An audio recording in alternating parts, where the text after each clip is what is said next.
نحمده ونصلي ونسلم على رسوله الكريم اما بعد فاعوذ بالله من الشيطان الرجيم بسم الله الرحمن الرحيم قال الله تبارك وتعالى في القرآن المجيد والفرقان الحميد اهدنا الصراط المستقيم صراط الذين أنعمت عليهم غیر المغضوب علیہم ولا الضالین آمین۔ صدق اللہ العظیم وصدق رسولہ النبی الکریم۔ مولاي صلی وسلم دائما ابدا علی حبیبک خیر الخلق کلہم یا رب بالمصطفى بلغ مقاصدنا واغفر لنا ما مضى یا واسع الکرم۔ نظرت الى بلاد اللہ جمعا کخردلۃ علی حکم اتصالی، گنج بخش فیض عالم مظہر نور خدا، ناکسارا پیر کامل کاملارا رہنما مولاي صلی وسلم دائما ابدا علی حبیبک خیر الخلق کلہم۔ حمد و صلوات کے بعد نہایتی واجب الاحترام سامعین اکرام اور حاضرین اکرام، السلام علیکم ورحمۃ اللہ وبرکاتہ ومغفرہ۔ بحمد اللہ تعالی درس قرآن مجید فرقان حمید کا سلسلہ ترتیب وار اب احباب سماعت فرما رہے ہیں، اور آج کے درس قرآن مجید فرقان حمید کی ابتدا سورہ طٰہٰ جو کہ 16ویں پارے کے اندر موجود ہے، اور 16واں پارہ نصف اب احباب سماعت فرما چکے ہیں، اور انشاءاللہ آج سورہ طٰہٰ کا درس سے ابتدا ہوگی۔ اللہ تبارک و تعالیٰ کی بارگاہ میں دعا ہے کہ اللہ تبارک و تعالی مجھے حق کہنے، آپ کو حق سننے، اور اس حق کو سنتے ہوئے اسے قبول کرتے ہوئے اس پر عمل پیرا ہونے کی توفیق عطا فرمائے، اور اللہ تبارک و تعالی ہم تمام کے قلوب اور اذہان کو نور قرآن سے منور فرمائے۔ سورہ طٰہٰ یہ مکی صورت ہے، ترتیب قرآن کے اعتبار سے اس کا نمبر 20 یعنی 20 ہے، اور نزول قرآن کے اعتبار سے اس کا نمبر 45 یعنی 45 ہے۔ اس میں 135 یعنی 135 آیتیں ہیں اور 8 رکوع ہیں۔ ارشاد ربی ہو رہا ہے بسم اللہ الرحمن الرحیم، اللہ تبارک و تعالیٰ کے بابرکت نام سے شروع جو نہایت ہی مہربان اور رحم فرمانے والا ہے۔ طٰہٰ یہ حروف مقطعات میں سے ہے، اور اس کے معنی اللہ تبارک و تعالیٰ اور اس کے بتلائے سے اس کے پیارے محبوب علیہ السلام بہتر جانتے ہیں۔ بعض مفسرین نے یہاں پر طٰہٰ یہ حضور کریم صلی اللہ علیہ وسلم کے نام نامی اسم گرامی کے اندر اسے شمار کیا ہے۔ جس طریقے سے اللہ تبارک و تعالیٰ نے حضور کریم صلی اللہ علیہ وسلم کے کئی نام مبارک اور کئی ناموں سے جب آپ کو پکارا ہے تو ان میں سے ایک نام فرمایا کہ یہ طٰہٰ بھی ہے۔ ما انزلنا علیک القرآن لتشقی، اے محبوب ہم نے تم پر یہ قرآن اس لیے نہیں اتارا کہ تم مشقت میں پڑھو، الا تذکرۃ لمن یخشی، ہاں اس کو نصیحت کرو جو ڈر رکھتا ہو۔ یہاں پر اللہ تبارک و تعالیٰ نے ارشاد فرمایا کہ اے محبوب ہم نے یہ قرآن اس لیے نہیں اتارا کہ تم مشقت میں پڑھو۔ جب آقا کریم صلی اللہ علیہ وسلم پر وحی کا سلسلہ شروع نہ ہوا تھا، اس سے قبل بھی آقا کریم صلی اللہ علیہ وسلم کی عبادات اور ریاضات کا معاملہ ایسا تھا کہ آپ 3 دن تک غار کے اندر موجود رہتے اور اللہ تبارک و تعالیٰ کی یاد کے اندر مستغرق رہتے، اللہ تبارک و تعالیٰ کی عبادت کے اندر مشغول رہتے۔ لیکن جب وحی کا سلسلہ شروع ہوا تو اس کے بعد آقا کریم صلی اللہ علیہ وسلم نے فکر امت میں اور امت کے غم کے اندر آقا کریم صلی اللہ علیہ وسلم نے اپنے جو مجاہدات تھے، اپنی جو عبادات تھی، ان کا سلسلہ اور طویل کر دیا اور دراز کر دیا، اور بعض اوقات مفسرین نے لکھا کہ حضور کریم صلی اللہ علیہ وسلم پوری رات جاگ کر اللہ تبارک و تعالیٰ کی عبادت کیا کرتے تھے، یہاں تک کہ اللہ تبارک و تعالیٰ کے محبوب علیہ السلام کے جو پاؤں مبارک تھے وہ سوج جایا کرتے تھے، اس پر ورم پڑ جایا کرتے تھے، اس قدر کھڑے رہ کر اللہ تبارک و تعالیٰ کی عبادت کیا کرتے تھے، تو فرمایا اے محبوب ہم نے آپ پر یہ قرآن اس لیے نہ اتارا کہ آپ اس کے ذریعے سے مشقت میں پڑ جائیں۔ اور پھر اللہ تبارک و تعالیٰ نے سورہ مزمل کے اندر جو 29ویں پارے کے اندر موجود ہے، وہاں اللہ تبارک و تعالیٰ نے محبوب علیہ السلام سے یہ ارشاد فرمایا کہ اے محبوب آپ رات کے کچھ حصے کے اندر قیام فرمائیے، نصفہ یا تو آدھی رات قیام فرمائیے، او انقص منہ قلیلا یا اس پر بھی کچھ اور تھوڑا کر دیجئے۔ یہاں اللہ تبارک و تعالیٰ نے اپنے محبوب کا وہ خیال فرمایا کہ اب آپ کو جب یہ دکھایا گیا کہ آپ فکر امت میں اس قدر مبتلا ہے، تو فرمایا الا تذکرۃ لمن یخشی، جو ڈر رکھتا ہو، جس کے دل کے اندر ڈر موجود ہو، اس کے لیے نصیحت کام کرتی ہے۔ اس کے علاوہ آپ ہر کسی کو کہہ لیجئے کہ مسلمان نہیں کر سکتے، آپ کی دعوت تبلیغ پر ہر شخص لبیک کہتا ہوا حاضر نہیں ہو سکتا، تو اے محبوب آپ ان کا غم نہ کیجئے۔ پھر فرمایا تنزیلا ممن خلق الارض والسماوات العلا، اس کا اتارا ہوا جس نے زمین اور اونچے آسمان بنائے، اور وہ بڑی مہر والا ہے۔ الرحمن علی العرش استوى، اور وہ رحمان ہے جس نے عرش پر استوا فرمایا جیسا اس کی شان کے لائق ہے۔ یہاں پر مفسرین نے یہ ارشاد فرمایا کہ الرحمن علی العرش استوى، کہ رحمان نے عرش پر استوا فرمایا جیسا اس کی شان کے لائق ہے۔ مفسرین نے فرمایا کہ اللہ تبارک و تعالیٰ نے عرش پر استوا فرمایا ہے، اس بات پر یقین رکھنا اور اس بات پر کہہ لیجئے کہ کامل یقین رکھنا یہ ایمان کا حصہ ہے، لیکن اس کی کیفیت کے بارے میں بات کرنا کہ کس طرح استوا فرمایا کہ یہ انسان کو گمراہی کے اندر مبتلا کر سکتا ہے، اور یہ انسان کو کہہ لیجئے کہ گمراہ کر سکتا ہے اس طرح کے سوالات اور اس طرح کے معاملات جو رب تعالیٰ کی ذات کے متعلق ہوں۔ تو فرمایا کہ اس کے متعلق انسان کو خاموشی اختیار کرنی چاہیے، جتنا اس کو بتلایا گیا اتنا سن کر اس پر ایمان رکھ کر اس کے آگے کی نہ سوچ کر اپنے ایمان کو بچانے کی فکر کرنی چاہیے۔ اور پھر اللہ تبارک و تعالیٰ نے ارشاد فرمایا لہو ما فی السماوات و ما فی الارض، اسی کا ہے جو کچھ آسمانوں میں ہے اور جو کچھ زمین میں ہے، وما بینہما، اور جو کچھ اس کے درمیان بھی ہے وہ بھی اسی رب تعالیٰ کا ہے، وما تحت الثری، اور جو کچھ اس گیلی مٹی کے نیچے ہے وہ بھی اللہ تبارک و تعالیٰ کا ہے۔ وَإِن تَجْهَرْ بِالْقَوْلِ، اور اگر تو پکار کر بات کرے، فَإِنَّهُ يَعْلَمُ السِّرَّ وَأَخْفَى، تو وہ ہلکی آواز کی بات کو بھی جانتا ہے، وہ بھید کو بھی جانتا ہے، وہ خفیہ اور پوشیدہ بات کو بھی جانتا ہے، اور وہ اخفا، اور جو اس سے بھی زیادہ چھپا ہوا ہے اللہ تبارک و تعالیٰ اس کو بھی جانتا ہے۔ مفسرین نے یہاں پر سر کے جو معنی کیا ہے وہ یہ کیے ہیں کہ راز کی پوشیدہ بات، اور پھر فرمایا کہ ایک اور معنی اس کے یہ ہیں کہ ایک تو یہ ہے کہ انسان کے دل کے اندر کوئی گمان گزرے، یا انسان کسی سے کوئی آہستہ آواز میں بات کرے، تو آہستہ آواز میں جو بات کرے اس کو بھی سر کہا گیا، لیکن فرمایا کہ انسان کے دل کے اندر اگر کوئی گمان گزرے، یا یہ بات کہ ابھی اس کے دل میں بھی وہ گمان نہیں آیا، اللہ تبارک و تعالیٰ اس کو بھی بخوبی جانتا ہے کہ جو چیز ابھی اس کے وہم و گمان میں بھی نہیں آئی اب آئے گی، آئندہ آنے والے کل میں اس کے ذہن کے اندر وہ بات آئے گی۔ فرمایا اللہ تبارک و تعالیٰ اس بات کو بھی جانتا ہے، اس پوشیدہ بات کو بھی جانتا ہے، اللہ تبارک و تعالیٰ ہر معاملے کو جانتا ہے۔ اور پھر فرمایا اللہ لا الہ الا ہو، اللہ ہی ہے، اس کے سوا کسی کی بندگی نہیں، اس کے سوا کوئی معبود نہیں، لہ الاسماء الحسنی، اور اسی کے سب اچھے نام ہیں، اسی کے لیے تمام اچھے نام ہیں۔ وَهَلْ أَتَاكَ حَدِيثُ مُوسَىٰ، اور اے محبوب تمہیں موسیٰ علیہ السلام کی خبر آئی، اذ رأى نارا، جب اس نے ایک آگ دیکھی، فقال، تو اس نے کہا لأہلہم قصوا، اپنے اہل بیت سے کہا، اپنی بیوی سے کہا، انی آنست نارا، کہ میں ایک آگ کی طرف میری نظر پڑی ہے، لعلی آتیکم منہا بقبس، تو میں اس کی طرف جاتا ہوں کہ شاید میں وہاں سے تمہارے لیے کوئی چنگاری لے کر آؤں، او اجد علی النار ہدا، یا آگ پر کوئی ایسا شخص پاؤں کہ جو ہمیں راستہ بتلائے۔ حضرت موسیٰ علیہ نبی علیہ السلام جب حضرت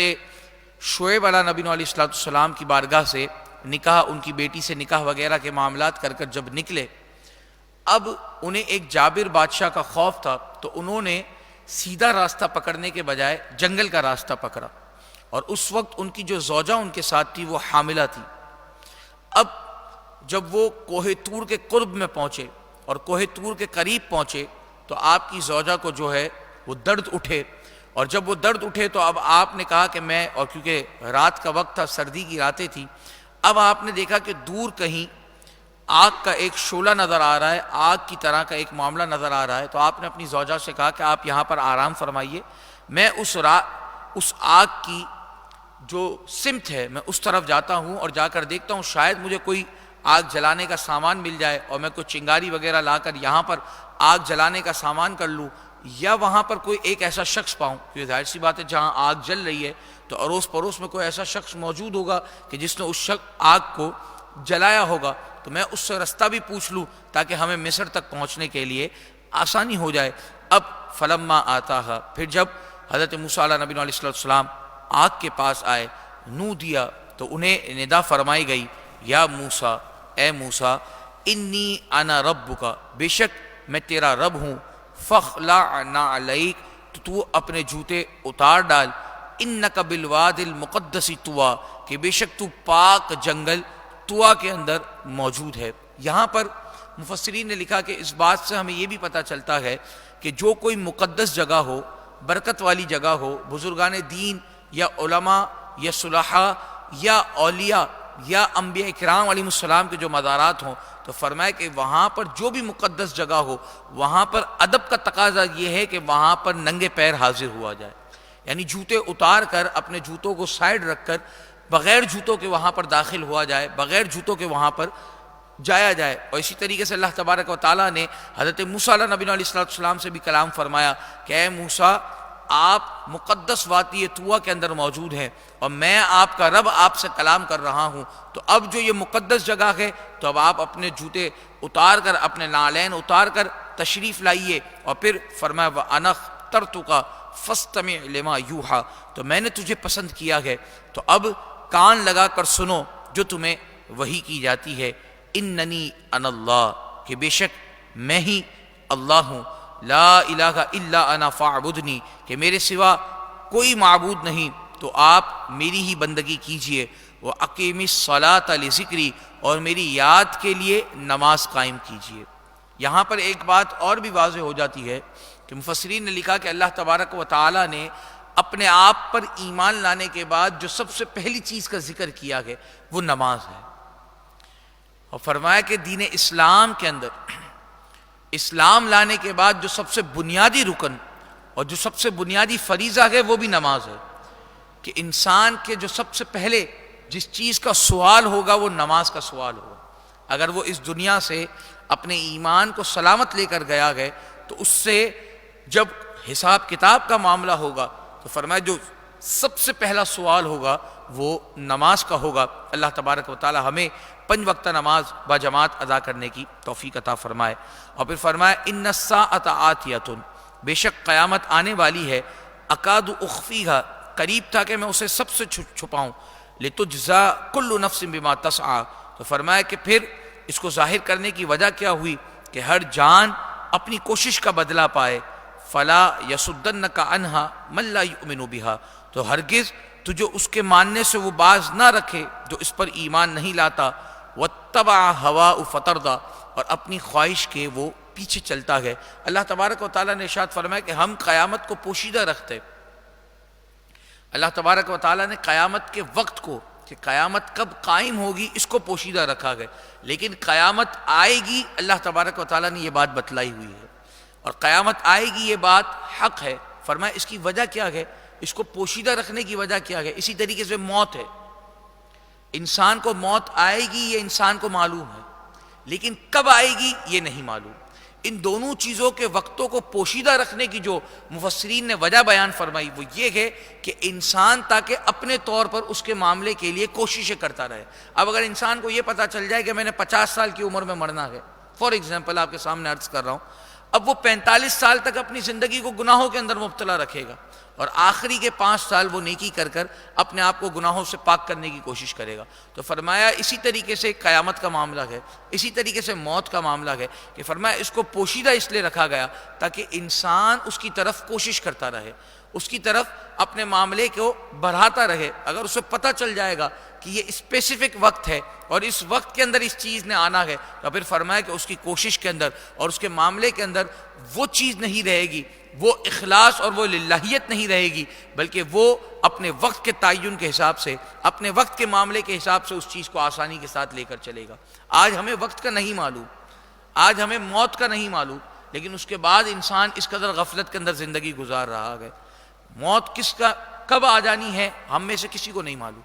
کون 20 سال میں جا رہا ہے، کون پیدا ہوتے ہی مر رہا ہے، کون 1 سال کی عمر میں مر رہا ہے، کون 80 سال جی رہا ہے، ہمیں نہیں معلوم۔ لیکن اس کے باوجود ہماری زندگی کا اگر ہم حال دیکھیں تو اس قدر غفلت کے اندر گزر رہی ہے، اس قدر غفلت کے اندر گزر رہی ہے کہ جیسے شاید ہمیں موت آنی ہی نہیں ہے، یا ہم نے سوچ کر رکھا ہے کہ ہمیں 60-70 سال سے پہلے موت آنی نہیں ہے، ہم نے پلاننگز بنا کر رکھی ہوئی ہیں 60 سال 70 سال تک کی، اس کے بعد بھی ہمیں مرنا نہیں ہے۔ لیکن ایک فیکٹ ہے کہ یار ایک 70 سال 80 سال کی عمر کے بعد انسان نے اس دنیا سے چلے جانا ہے۔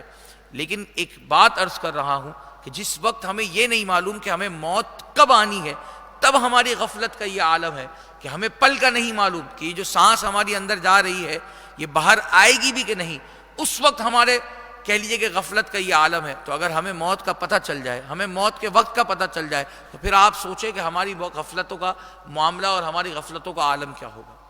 تو اللہ تبارک و تعالی ہم تمام کو مرنے سے قبل اپنی موت کی تیاری کرنے کی توفیق عطا فرمائے۔ اور پھر فرمایا وما تلک بیمینک یا موسیٰ، پھر ہم نے عرض کی کہ اے موسیٰ یہ تیرے داہنے ہاتھ میں کیا ہے، تیرے سیدھے ہاتھ میں کیا ہے؟ قال ہی عصائی، فرمایا کہ یہ میرا عصا ہے۔ عرض کی کہ یہ میرا عصا ہے، اتوکأ علیہا، کہ میں اس پر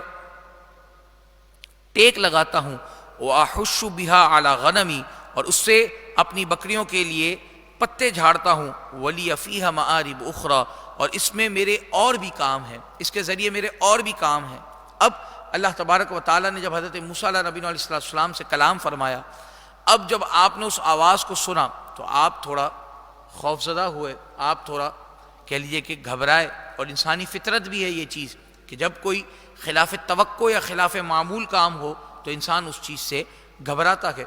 اب اللہ تبارک و تعالیٰ نے حضرت موسیٰ علیہ نبی علیہ السلام کے اطمینان کے لیے، اور آپ علیہ السلام تاکہ خوف کے عالم سے کچھ کم ہو، آپ سے ایک اور سوال کیا گیا۔ اللہ تبارک و تعالیٰ جانتا تھا کہ آپ کے ہاتھ میں کیا گیا، لیکن ضروری نہیں کہ جب کبھی سوال کیا جائے تو اس کے معنی یہی ہو کہ اگلا اس کے بارے میں جانتا نہیں ہے، بلکہ آپ کو اطمینان دلانے کے لیے، آپ کی ذہنی اور قلبی کیفیت کو مطمئن کرنے کے لیے آپ سے ایک نارمل سوال کیا گیا کہ آپ کے دانے ہاتھ میں کیا گیا۔ اور کیونکہ اب اسی عصا کے ذریعے سے ایک معجزہ بھی آنا تھا، تو فرمایا تاکہ آپ اس سے مانوس ہو جائیں،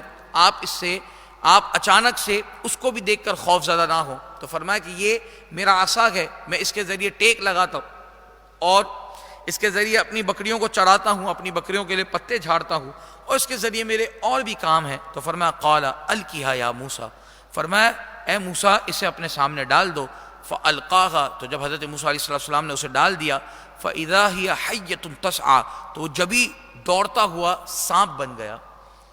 قال خذھا ولا تخف، فرمایا اب آپ اسے اٹھا لیجئے اور اس سے ڈریے مت۔ اب حضرت موسیٰ نے جب دیکھا کہ یہ عصا اچانک سے سانپ کے اندر تبدیل ہو گیا ہے، تو آپ نے تھوڑا سا اس سے بھی معمولی سا جو ہے خوف کا اظہار کیا۔ تو اب آپ کو فرمایا گیا کہ آپ اسے دوبارہ پکڑ لیجئے اور آپ اس سے ڈریے مت۔ سنعیدھا سیرتھا الاولی، ہم اسے پہلی کی طرح کر دیں گے۔ اب حضرت موسیٰ علیہ نبی علیہ السلام نے جب اس عصا کی طرف ہاتھ بڑھایا تو دوبارہ سے جو سانپ تھا وہ دوبارہ عصا کے اندر تبدیل ہو گیا۔ اب مفسرین نے لکھا کہ یہاں پر یہ چیز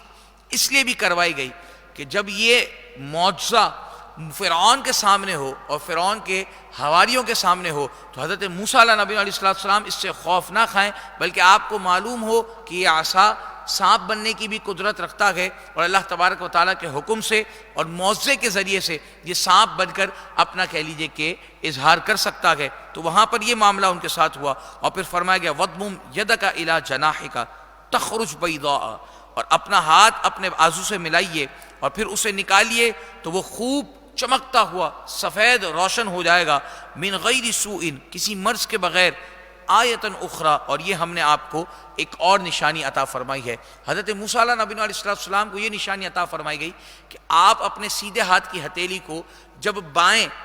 بازو کے نیچے، مطلب جو بغل ہے اس کے نیچے لے جا کر جب اس کو آپ دوبارہ نکالتے تو آپ کا یہ ہاتھ کہہ لیجئے کہ رات کا وقت ہوتا تو چاند کی طرح روشن ہو جاتا، اور دن کا وقت ہوتا تو سورج کی طرح روشن ہو جایا کرتا تھا۔ یہ اللہ تبارک و تعالیٰ نے آپ کو ایک اور معجزہ عطا فرمایا، اور پھر فرمایا لِنُرِيَكَ مِنْ آيَاتِنَا الْكُبْرَى، اور ہم تجھے اپنی بڑی بڑی نشانیاں دکھائیں گے۔ یعنی یہ دو نشانیاں آپ کو دکھائی گئی، اس کے علاوہ اور بھی جو دنیاوی عجائبات ہیں، دنیاوی معاملات ہیں، ہم آپ کو وہ بھی دکھائیں گے۔ اذهب، تو جائیے فرعون کے پاس، الی فرعون، اذهب الی فرعون، فرعون کے پاس جائیے، انہ طغی، کہ بے شک وہ بڑا سرکش ہوا ہے اور اس نے سرکشی کے اندر اپنا سر اٹھایا ہے، اور ہماری دی ہوئی نعمتوں کے بعد اب وہ نعوذ باللہ من ذالک الہ ہونے کا اور معبود ہونے کا دعویٰ کر چکا ہے۔ تو آپ اس کے پاس جائیے، اور اب انشاءاللہ اگلے آنے والے رکوع کے اندر آپ سنیں گے کہ کس طرح حضرت موسیٰ علیہ نبی علیہ السلام اس کے پاس گئے اور کیا کیا آگے معاملات ہوئے۔ اللہ تبارک و تعالی ہمیں استقامت کے ساتھ کلام مجید فرقان حمید کی محبت پر قائم رہنے کی توفیق عطا فرمائے۔ مل کر پڑھ لیجئے، مولایا صلی وسلم دائما ابدا علی حبیبک خیر الخلق کلہم هو الحبیب الذی ترجى شفاعته لكل حول من الأحوال مقتحم مولاي صل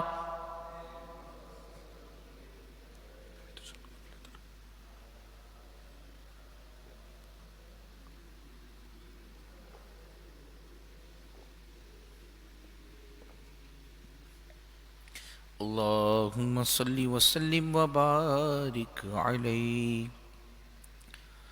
بسم اللہ الرحمن الرحیم۔ اللہ تبارک و تعالیٰ کے بابرکت نام سے شروع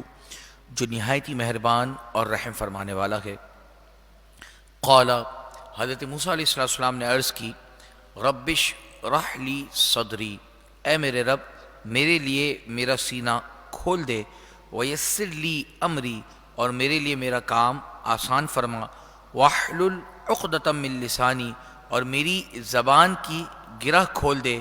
یفقہوا قولی، تاکہ وہ میری بات کو سمجھیں۔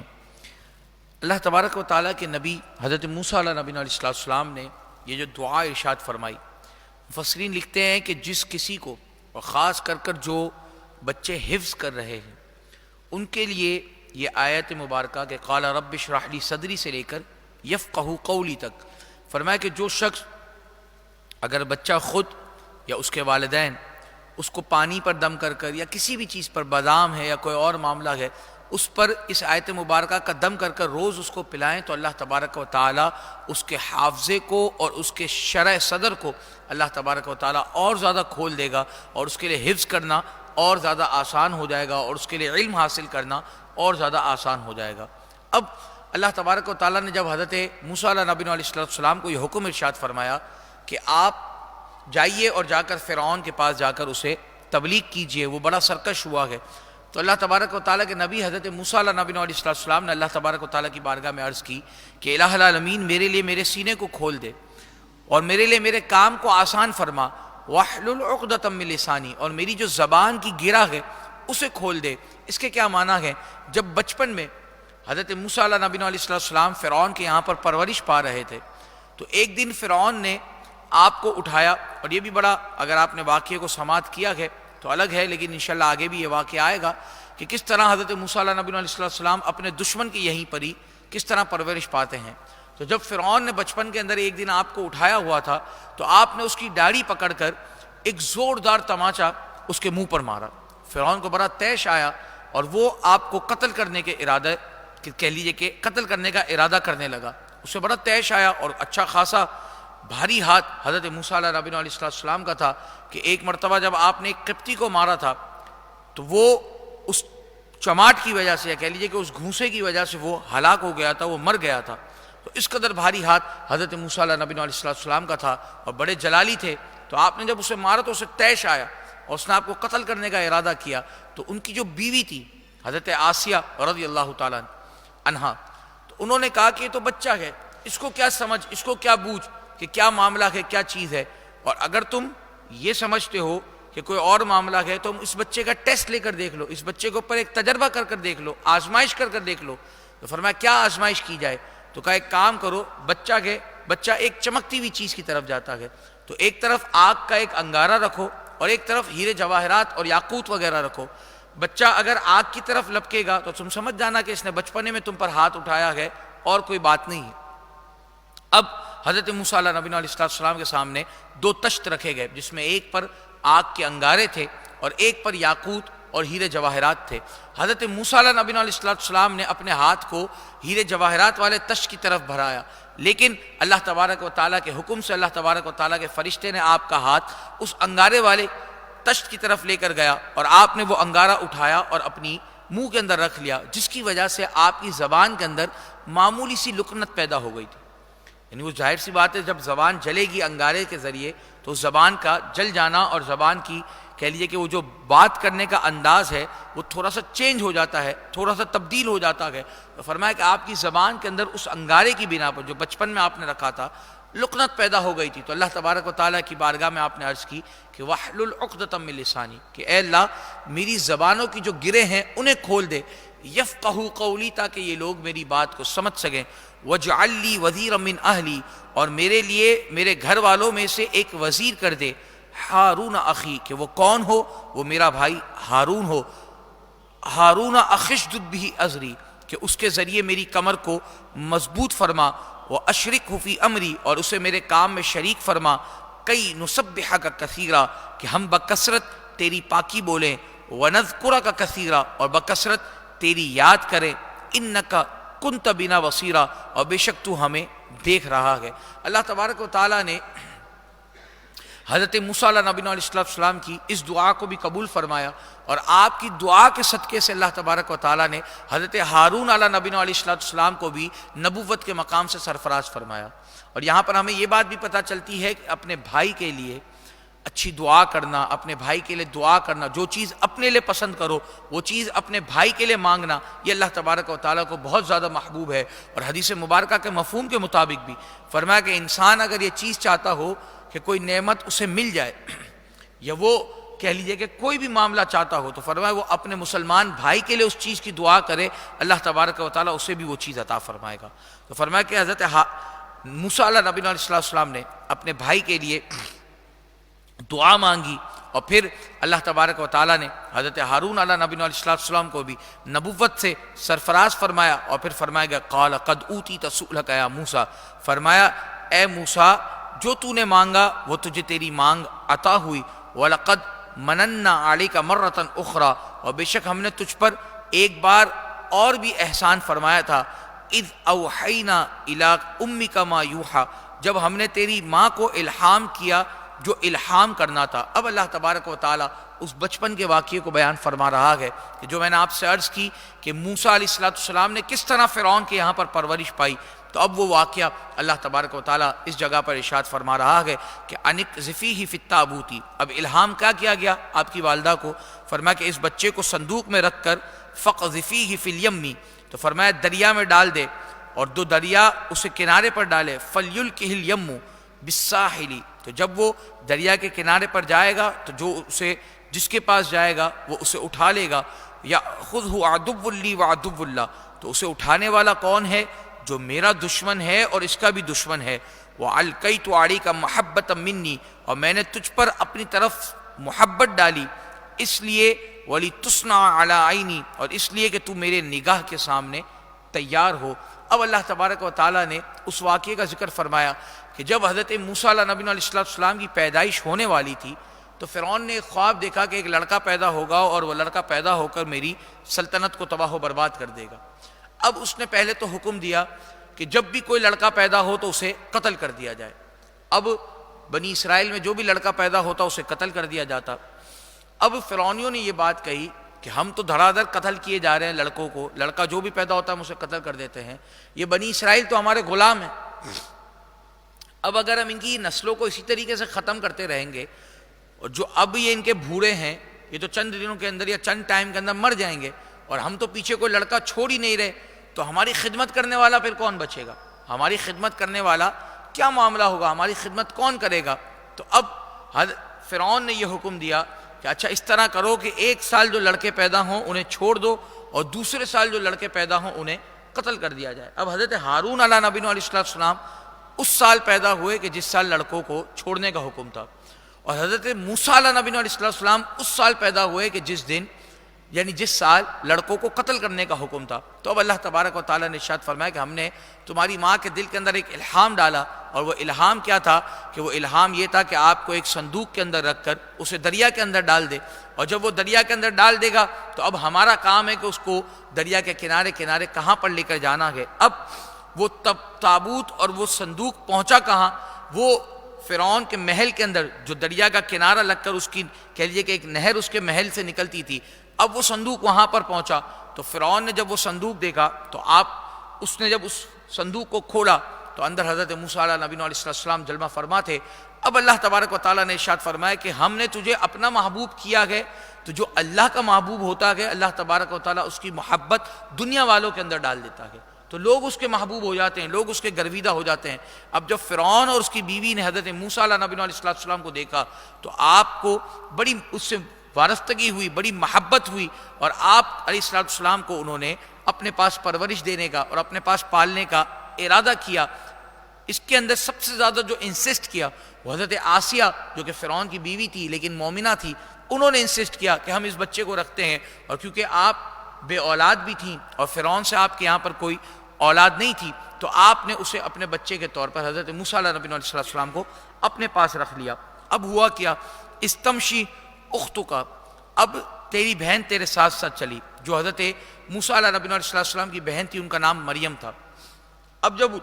ان کی والدہ نے اس کو دریا کے اندر ڈال دیا تو آپ کی بہن کنارے کنارے لگ کر کے دریا کے اندر صندوق کہاں جاتا ہے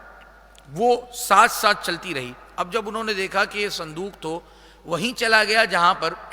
حضرت موسیٰ علیہ السلام کو نہیں جانا چاہیے تھا، لیکن یہ تو صندوق وہیں چلا گیا، اب وہ پیچھے پیچھے چلتی رہی۔ تو اب وہ جب صندوق کا معاملہ وہاں پر پہنچ گیا فرعون کے محل کے اندر، اب حضرت موسیٰ علیہ نبی علیہ السلام کو جب دودھ پلانے کی باری آئی تو کئی دائیوں کو بلایا گیا اور بڑی بڑی نامور دائیوں کو بلایا گیا، لیکن آپ علیہ السلام نے کسی کے دودھ کو قبول نہ فرمایا۔ تو اب جب ان کی بہن نے بھی یہ معاملہ دیکھا تو انہوں نے کہا کہ میں دور دراز میں ایک دائی کو جانتی ہوں، اس کا دودھ بڑا طاقت والا ہے، اس کا دودھ بڑا کہہ لیجئے کہ اچھا ہے، بچی کی صحت کے لیے اچھا ہے، اگر آپ کہیں تو میں اسے بلا کر لاتی ہوں۔ تو فرعون نے کہا کہ ٹھیک ہے آپ اسے بلا کر لائیے۔ اب ان کی بہن جا کر ان کی والدہ کے پاس گئی اور ان کی والدہ کو بتلایا کہ آپ فرعون کے دربار کے اندر آئیے، حضرت موسیٰ علیہ نبی علیہ السلام کسی کے دودھ کو قبول نہیں فرما رہے، آپ جائیے تو ہو سکتا ہے کہ آپ کے دودھ کو قبول فرمائے۔ اب جب ان کی والدہ وہاں پر آئیں اس کے فرعون کے محل کے اندر تو اللہ تبارک و تعالیٰ کے نبی حضرت موسیٰ علیہ نبی علیہ السلام نے اپنی والدہ محترمہ کے دودھ کو قبول فرمایا اور آپ دودھ کو نوش فرمانے لگے۔ تو اللہ تبارک و تعالیٰ نے یہاں پر یہ بھی بتلایا کہ جب ہم نے آپ کو الہام کیا کہ اپنی اولاد کو اپنے سے دور کرو تو ہم نے تمہیں یہ بھی بتایا تھا کہ ہم عنقریب تمہیں تمہاری اولاد سے دوبارہ ملا دیں گے۔ تو کس قدر جلدی اللہ تبارک و تعالیٰ نے حضرت موسیٰ علیہ نبی علیہ السلام کو اپنی والدہ محترمہ سے ملا دیا اور فرمایا کہ اب اللہ تبارک و تعالیٰ کی کلام یہاں پر ارشاد فرما رہا ہے کہ استمشی اختک، کہ جب تیری بہن تیرے ساتھ چلی، فتقولوا هل ادلکم علی من یکفل، پھر کہا گیا کہ میں تمہیں وہ لوگ بتا دوں جو اس کی بچے کی پرورش کریں، فرجعناک الی امک، تو ہم تجھے تیری ماں کے پاس پھیر لائیں گے، کئی تقر عینھا، تاکہ اس کی آنکھ ٹھنڈی ہو، تاکہ تیری ماں کی آنکھ بھی ٹھنڈی ہو، ولا تحزن، اور وہ کسی قسم کا کوئی غم نہ کرے۔ یعنی اپنی اولاد کو اپنے سے دور کرنا کتنا بڑا غم ہوتا ہے۔ تو فرمایا کہ یہ اس لیے بھی کیا گیا تاکہ حضرت موسیٰ علیہ نبی علیہ السلام دوبارہ اپنی والدہ کی زیر پرورش آ جائیں، زیر سایہ آ جائیں، اور اس وجہ سے ان کی والدہ کو کوئی غم بھی نہ ہو اور ان کی والدہ حضرت موسیٰ علیہ نبی علیہ السلام کو دیکھ کر اپنی آنکھوں کو بھی ٹھنڈا کرتی رہیں۔ وَقَتَلْتَ نَفْسًا، اور پھر تو نے ایک جان کو قتل کیا۔ یہ وہی کپتی ہے جسے حضرت موسیٰ علیہ نبی علیہ السلام نے ہاتھ مارا تھا، تو وہ آپ کے ہاتھ کی ضرب کو برداشت نہ کر کر کہہ لیجیے کہ ہلاک ہو گیا تھا، تو فرمایا وَقَتَلْتَ نَفْسًا، تو تو نے ایک جان کو قتل کیا، فَنَجَّيْنَاكَ مِنَ الْغَمِّ، تو ہم نے تجھے اس غم سے نجات دی، وَفَتَّنَّاكَ فُتُونًا، اور تجھے خوب جان دیا، فَلَبِثْتَ سِنِينَ فِي أَهْلِ مَدْيَنَ، اور آپ کئی برس تک مدین والوں میں رہے، حضرت شعیب علیہ السلام کی قوم کے اندر حضرت شعیب علیہ السلام کے ساتھ رہے، ثُمَّ جِئْتَ عَلَىٰ قَدْرِ يَا موسیٰ، اور پھر ایک ٹھہرائی ہوئی مدت پر اور ایک ٹھہرائے ہوئے وعدر پر حاضر ہو اے موسیٰ علیہ نبی علیہ السلام۔ اب یہ سارا معاملہ اللہ تبارک و تعالیٰ نے پھر آپ کی جوانی کا بیان فرمایا کہ کس طرح سے آپ نے ایک کپتی کو قتل کیا اور پھر آپ وہاں سے اللہ کے حکم سے نکل کر مدین کی طرف آ گئے کہ آپ کو خوف ہوا کہ فرعون اس وجہ سے اب میرے ساتھ غلط معاملہ کرے گا، کیونکہ ایک کپتی قتل ہو گیا ہے اور کہہ لیجیے کہ سارا معاملہ ہوا ہے، اور فرعون آپ کی معاملے کے ساتھ اور آپ کا جو سلسلہ تھا اس کی وجہ سے ویسے ہی آپ سے خوف کھاتا تھا آپ کے عادات اور اطوار کو دیکھ کر۔ تو اب حضرت موسیٰ علیہ نبی علیہ السلام مدین کی طرف تشریف لے آئے، اور آپ نے وہاں پر حضرت شعیب علیہ السلام کے ساتھ کئی برس تک کہہ لیجیے کہ سلسلہ آپ کی خدمت کرتے رہے، آپ کے ساتھ رہے، اور پھر حضرت شعیب علیہ نبی علیہ السلام نے اپنی بیٹی کا ہاتھ آپ علیہ السلام کے ہاتھ میں دیا اور آپ کا نکاح کروایا گیا۔ اور یہ وہی واقعہ ہے کہ جب حضرت شعیب علیہ السلام سے آپ نکلے، ان سے اجازت لے کر مصر کی طرف آئے، تو رستے میں کوہ طور کا جو واقعہ آپ نے پیچھے سماعت کیا کہ کس طرح اللہ تبارک و تعالیٰ نے آپ سے کلام کیا، تو یہ وہ سارا معاملہ تھا جو اللہ تبارک و تعالیٰ نے یہاں پر کلام مجید فرقان حمید کے اندر آیات کی صورت میں موجود ہے۔ اور پھر فرمایا وَاسْتَنَعْتُكَ لِنَفْسِي، اور میں نے تجھے خاص اپنے لئے بنایا، اذهب انت وَأَخُوكَ، تو تو اور تیرا بھائی، بِآیاتی، دونوں میری نشانیاں لے کر، وَلَا تَنِيَ فِي ذِكْرِي، دونوں میری نشانیاں لے کر جاؤ اور میری یاد کے اندر کوئی سستی نہ کرنا۔ اذهبا، پھر وہ دونوں فرعون کے پاس جاؤ، اِلَىٰ فِرْعَوْنَ، فرعون کے پاس، اِنَّهُ طَغَىٰ، بے شک اس نے سرکشی کے اندر سر اٹھایا ہے، فَقُولَا لَهُ قَوْلًا لَيِّنًا لَعَلَّهُ يَتَذَكَّرُ أَوْ يَخْشَىٰ، تو اس سے نرم بات کہنا، اس سے نرم انداز کے اندر بات کرنا،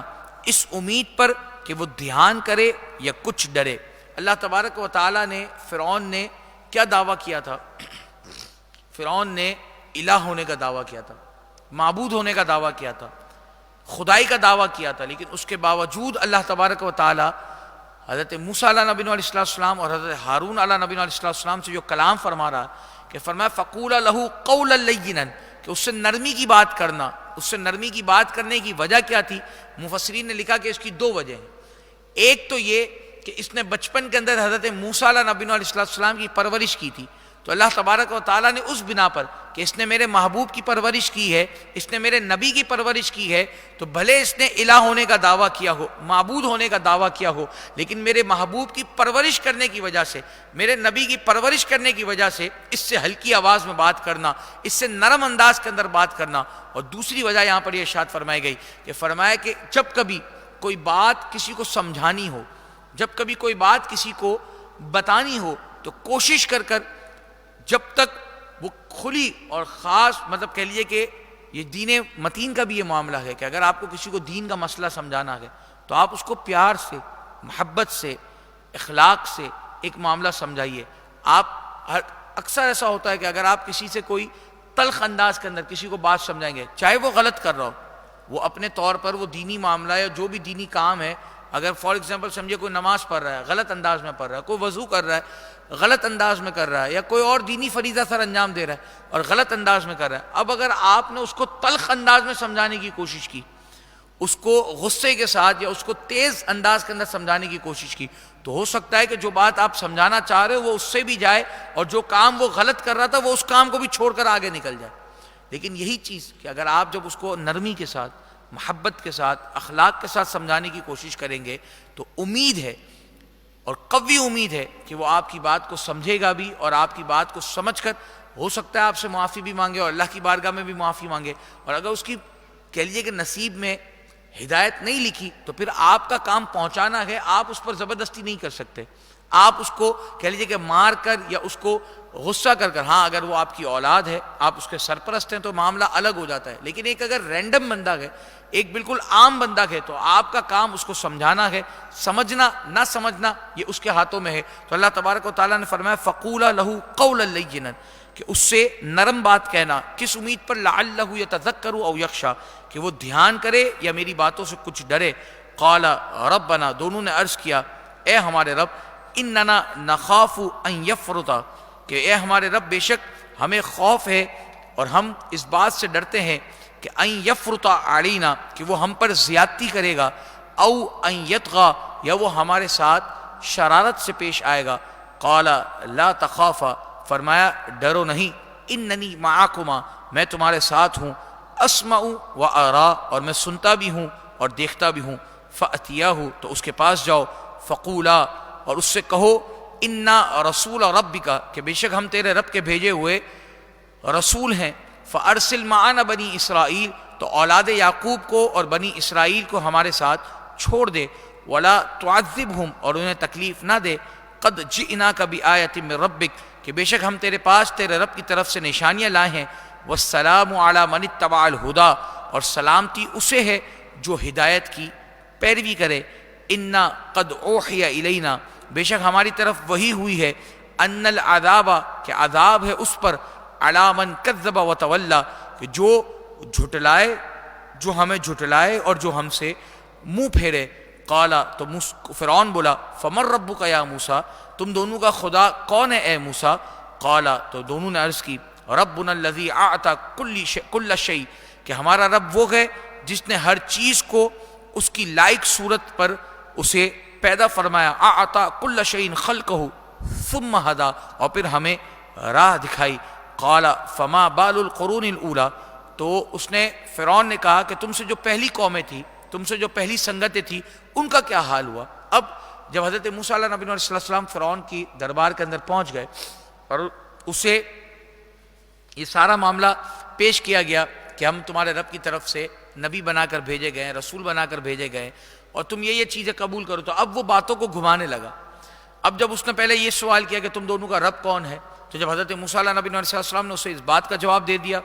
تو اب وہ کہنے لگا کہ اچھا، جو ہم سے پہلے امتیں چلی گئی، ہم سے جو پہلے قومیں چلی گئی، قوم عاد، قوم سمود، قوم نوح، ان کا کیا حال ہے، ان کا کیا معاملہ ہے؟ تو اللہ تبارک و تعالیٰ کے نبی کیونکہ جانتے تھے کہ یہ بات کو گھمانا چاہ رہا ہے، یہ بات کو یہاں سے وہاں کرنا چاہ رہا ہے، تو کہا قال علمها عند ربی فی کتاب، کہ اس کا علم میرے رب کے پاس ایک کتاب کے اندر موجود ہے، لا یضل ربی ولا ینسیٰ، میرا رب نہ تو بہکے گا اور نہ ہی اس بات کو بھولے گا، یعنی اس بات کو مختصر کر کر، اس بات کا مختصر جواب دے کر آپ دوبارہ اپنی اسی بات کی طرف آئے اور اسی دعوت کی طرف آئے کہ الذی جعل لکم الارض مہدا، کہ وہ رب کہ جس نے تمہارے لیے زمین کو بچھونا بنایا، وسلک لکم فیہا سبلا، اور تمہارے لیے اس میں چلتی راہیں رکھی، وانزل من السماء ماء، اور تمہارے لیے آسمان سے پانی اتارا، فاخرجنا به ازواجا من نبات شتى، تو ہم نے اس سے طرح طرح کے سبزے کے جوڑے نکالے، قلوا ورعوا وانعامکم، کہ تم کھاؤ اس میں سے اور اپنے مویشیوں کو بھی چراؤ، ان فی ذلک لآیات لأولی النہی، بے شک اس میں نشانیاں ہیں عقل والوں کے لیے، اور بے شک اس میں نشانیاں ہیں عقل رکھنے والوں کے لیے۔ یہاں پر اللہ تبارک و تعالیٰ نے فرعون کا جو معاملہ ارشاد فرمایا، وہ تمام چیزیں ہونے کے بعد اب حضرت موسیٰ علیہ نبی علیہ السلام اسے یہ دعوت دے رہے ہیں کہ فرعون کو یہ دعوت دی گئی کہ تم اس دعوت کو قبول کر لو، تمہارے لیے یہ معاملات ہوں گے۔ اللہ تبارک و تعالیٰ نے فرمایا کہ فرعون سے یہ بات کرنا کہ اگر وہ اسلام لے آیا تو فرمایا کہ اس کی سلطنت، اس کو پھر یہ وعدہ دینا کہ اگر تم ایمان لے آئے تو یہ جو تمہاری سلطنت ہے، یہ تمہاری سلطنت ہمیشہ ہمیشہ کے لیے باقی رہے گی، تمہاری جوانی کبھی ختم نہیں ہوگی، یعنی تم کبھی بوڑھے نہیں ہوگے، تمہیں جب بھی موت آئے گی تم جوانی کے اندر مرو گے، یعنی تمہاری جوانی کا سلسلہ قائم رہے گا، تمہاری نکاح کی لذت ختم نہیں ہوگی، تمہیں کسی قسم کی کوئی تکلیف نہیں ہوگی، تم بیمار نہیں ہوگے۔ یہ تمام وعدے فرعون سے کیے گئے، یہ تمام وعدے فرعون کو بتلائے گئے۔ اب جب فرعون نے تمام چیزیں سنی تو اس نے پہلے تو اس کا دل ہوا کہ ہاں یار بہت اچھی بات ہے، بہت اچھا سلسلہ ہے، میں اس چیز کو قبول کر لیتا ہوں، لیکن پھر اس نے کہا کہ میرا جو وزیر ہے حامان، میں اس کے مشورے کے بغیر کوئی اور بات نہیں کرتا، میں کوئی کام نہیں کرتا، وہ آ جائے میں اس سے مشورہ کر لوں گا، پھر میں آپ کو جواب دیتا ہوں۔ حامان آیا، اب فرعون نے اس کو سارا معاملہ بتایا۔ حامان نے اس کو یہ جواب دیا کہ تو ابھی معبود ہے، لوگ تیری عبادت کرتے ہیں، لوگ تجھے پوجتے ہیں، اب تو کسی کو اپنا معبود بنائے گا، کسی کو اپنا الہ بنائے گا، تو پھر تو کمتر ہو جائے گا، تیرا تو رتبہ کم ہو جائے گا، تیرا تو سلسلہ کم ہو جائے گا۔ اور پھر اس نے اس طرح کی بات کی کہ یہ دونوں بھائی یعنی حضرت موسیٰ اور حضرت ہارون یہ تیری سلطنت پر قبضہ کرنا چاہتے ہیں، اس لیے تجھے اس طرح کی بات کر رہے ہیں، اس طرح کے معاملات کر رہے ہیں کہ تجھے نیچا کر کر، تجھے معبود سے عبادت کرنے والا بنا کر اب تجھے پھر نیچے لائیں گے اور تیری سلطنت پر قبضہ کر جائیں گے۔ اس کے دماغ کے اندر وہ سلطنت کا اور جو کرسی کا ایک خوف ہوتا ہے، اور جو ایک کہہ لیجیے کہ ایک اجارہ داری جو اپنی قائم کرنے کا معاملہ ہوتا ہے، اس نے اس بنا پر اس چیز سے ڈینائی کیا اور اس نے اسلام کو قبول نہ کیا۔ تو وہ تمام معاملات اللہ تبارک و تعالیٰ نے جہاں پر ارشاد فرمائے، اور پھر فرمایا کہ اب اللہ تبارک و تعالیٰ نے تم پر کس قدر احسانات کیے گئے۔ اب اللہ تبارک و تعالیٰ کے نبی اسے وہ اللہ کے احسان بھی دکھا رہے ہیں کہ اللہ وہ ہے کہ جس نے تمہارے لیے زمین کو بچھونا بنایا، تمہارے لیے زمین کے اندر راہیں نکالی، تمہارے لیے آسمان سے پانی نازل کیا، تمہارے لیے زمین کے اندر طرح طرح کے سبزے نکالے، طرح طرح کے سبزوں کے جوڑے نکالے، اور وہ نکالنے کی وجہ کیا تھی؟ تاکہ تم اس سے کھاؤ، تمہارے مویشی بھی اس کے ذریعے سے کھائیں، تم بھی پھلو پھولو، تمہارے مویشی بھی پھلے پھولیں۔ تو فرمایا کہ ان تمام چیزوں کے اندر یعنی زمین کے اندر، زمین کی راہوں کے اندر، آسمان سے پانی اتارنے کے اندر، زمین کے ذریعے سبزہ نکالنے کے اندر، فرمایا ان تمام چیزوں کے اندر ان فی ذالک لآیات لأولی النہی، ان تمام چیزوں میں نشانیاں ہیں عقل والوں کے لیے، ان تمام چیزوں کے اندر نشانیاں ہیں عقل والوں کے لیے۔ تو جو عقل رکھتا ہے وہ ان نشانیوں سے سبق حاصل کرے گا اور ان باتوں سے سبق حاصل کرے گا۔ اللہ تبارک و تعالی ہمیں بھی ان نشانیوں پر غور کرتے ہوئے اپنی آخرت کی اور اپنے ایمان کی فکر کرنے کی توفیق عطا فرمائے۔ مل کر پڑھ لیجئے مولایا صل دائما ابدا علی حبیبک خیر الخلق كلهم ثم الرضا عن ابي بكر وعن عمر وعن علي وعن عثمان ذي الكرم مولاي صل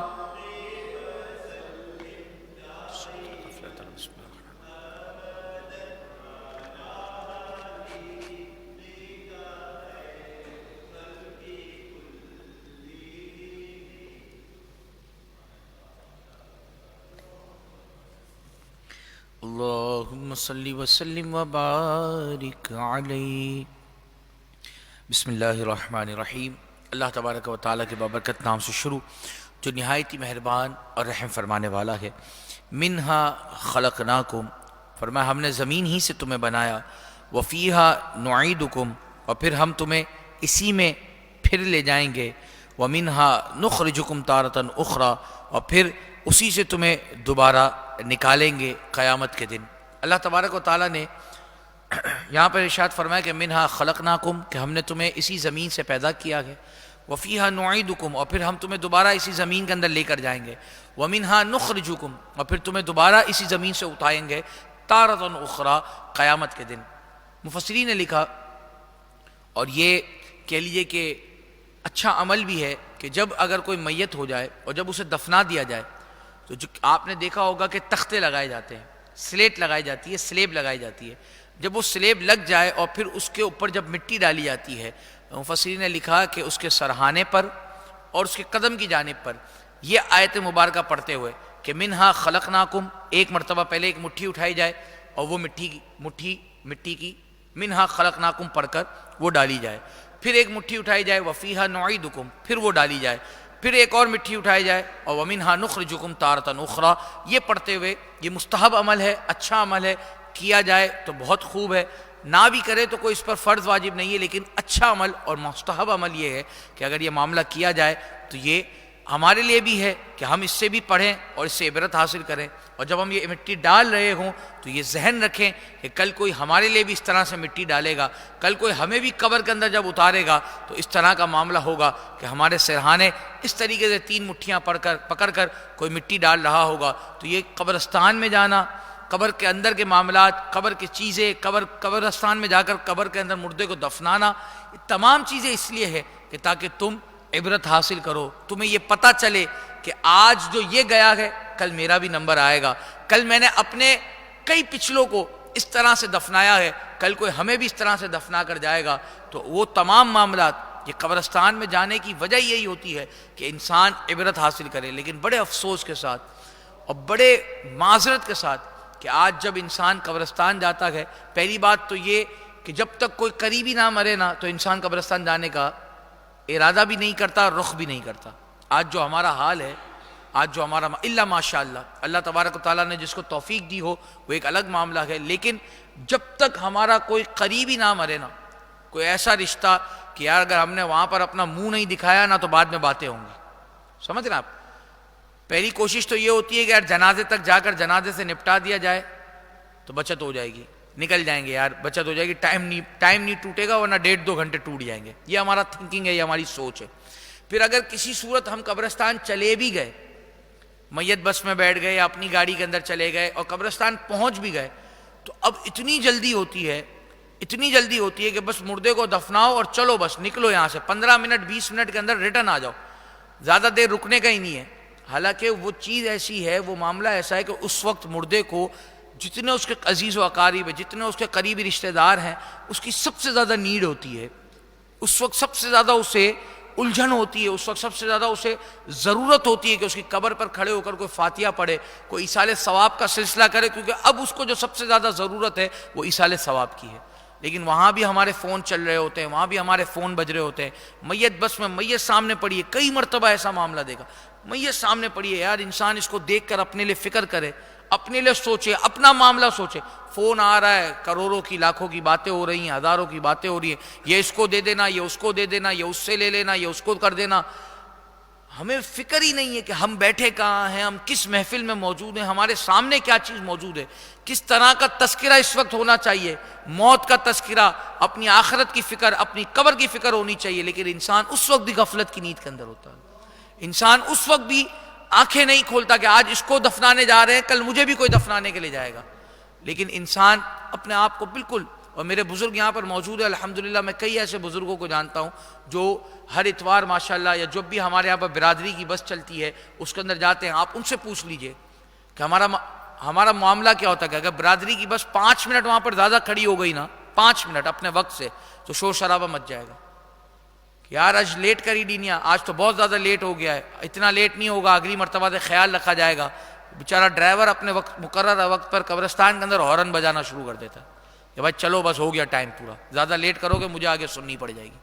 یہ سلسلے ہیں، یہ حقیقت ہے جو میں آپ سے بیان کر رہا ہوں، یہ واقعی حقیقت ہے۔ تو خدا را خواب غفلت سے جاگیے، اور جب کبھی قبرستان جانا ہو تو ان قبروں کو دیکھ کر کہ دیکھیے کہ یار کسی کو 50 سال، کسی کو 40 سال، کسی کو 2 سال، کسی کو 300 سال ہو گئے،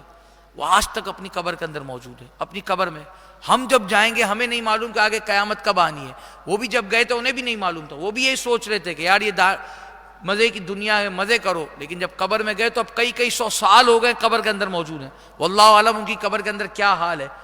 جنت کی کھڑکی کھلی ہے یا جہنم کی کھڑکی کھلی ہے۔ خدا نہ خواستہ اگر ہم مرے اور ہمارے ساتھ کوئی غلط معاملہ ہوا قبر کے اندر تو ہمارا کیا ہوگا، اتنے کئی 100 سال ہم اس عذاب کو کس طرح برداشت کر پائیں گے۔ تو خدا را جب کبھی قبرستان جانا ہو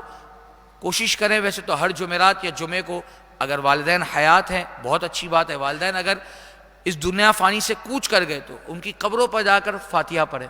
جمعے کے دن خاص کر اپنی قبر کو یاد کریں، اپنے معاملے کو یاد کریں، قبرستان جایا کیجئے، عام طور پر بھی جایا کیجئے۔ اور جب کبھی قبرستان کسی میت کے ساتھ جائیں تو خدا را 1.5 سے 2 گھنٹے کے لیے اپنے دنیاوی معاملات کو ایک سائڈ پر رکھ کر اپنی قبر، اپنی فکر، اپنی آخرت کی فکر کرنے کی کوشش کیجیے۔ اللہ تبارک و تعالیٰ ان تمام چیزوں پر ہمیں غور کرنے کی توفیق عطا فرمائے۔ پھر فرمایا وَلَقَدْ أَرَيْنَاهُ آيَاتِنَا، اور بے شک ہم نے اسے اپنی سب نشانیاں دکھائی، کلھا، تمام کی تمام نشانیاں دکھائیں، فَكَذَّبَ، تو اس نے اسے جھٹلایا، وَأَبَى، اور اس نے اسے نہ مانا۔ حضرت موسیٰ علیہ نبی علیہ السلام کو ایک تو عصا کی نشانی دی گئی، ایک ید بیضا کی نشانی دی گئی، اس کے علاوہ مفسرین نے لکھا کہ ٹوٹل 9 نشانیاں آپ علیہ السلام کو عطا کی گئی تھی۔ فرعون نے وہ تمام کی تمام دیکھ لی، فَكَذَّبَ، اس کے باوجود اس کو جھٹلایا، وَأَبَى، اور اس نے اس کو نہ مانا۔ قَالَ أَجِئْتَنَا لِتُخْرِجَنَا مِنْ أَرْضِنَا بِسِحْرِكَ يَا موسیٰ، تو بولا کیا تم ہمارے پاس اس لیے آئے ہو کہ ہمیں اپنے جادو کے سبب ہماری زمین سے نکال دو؟ پہلے تو وہ میں نے آپ سے عرض کیا نا کہ وہ ماننے لگا تھا، لیکن پھر حامان کی بات سن کر اس نے کیا کہا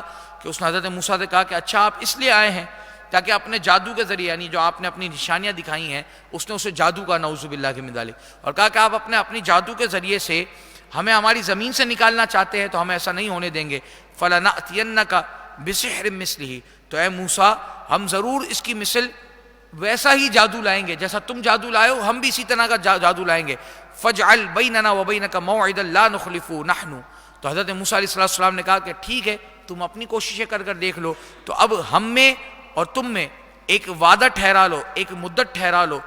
لا نخلفہ، کہ پھر اس کے بعد اس سے کوئی پھرے نہیں، اس بات سے کوئی وعدہ خلافی نہ کرے، کوئی ایک دن مقرر کر لو جس دن یہ تمام معاملہ پیش آئے گا۔ ولا انت مکانا سوا، اور تاکہ ہم جگہ کو بھی نہ بدلے، وقت اور جگہ کا تعین کر لو،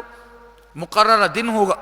میں بھی آؤں گا، تم بھی اپنے جتنے لوگوں کو بلانا ہے، جتنے جادوگروں کو بلانا ہے تم اسے بلا لو۔ اب یہ ساری چیزیں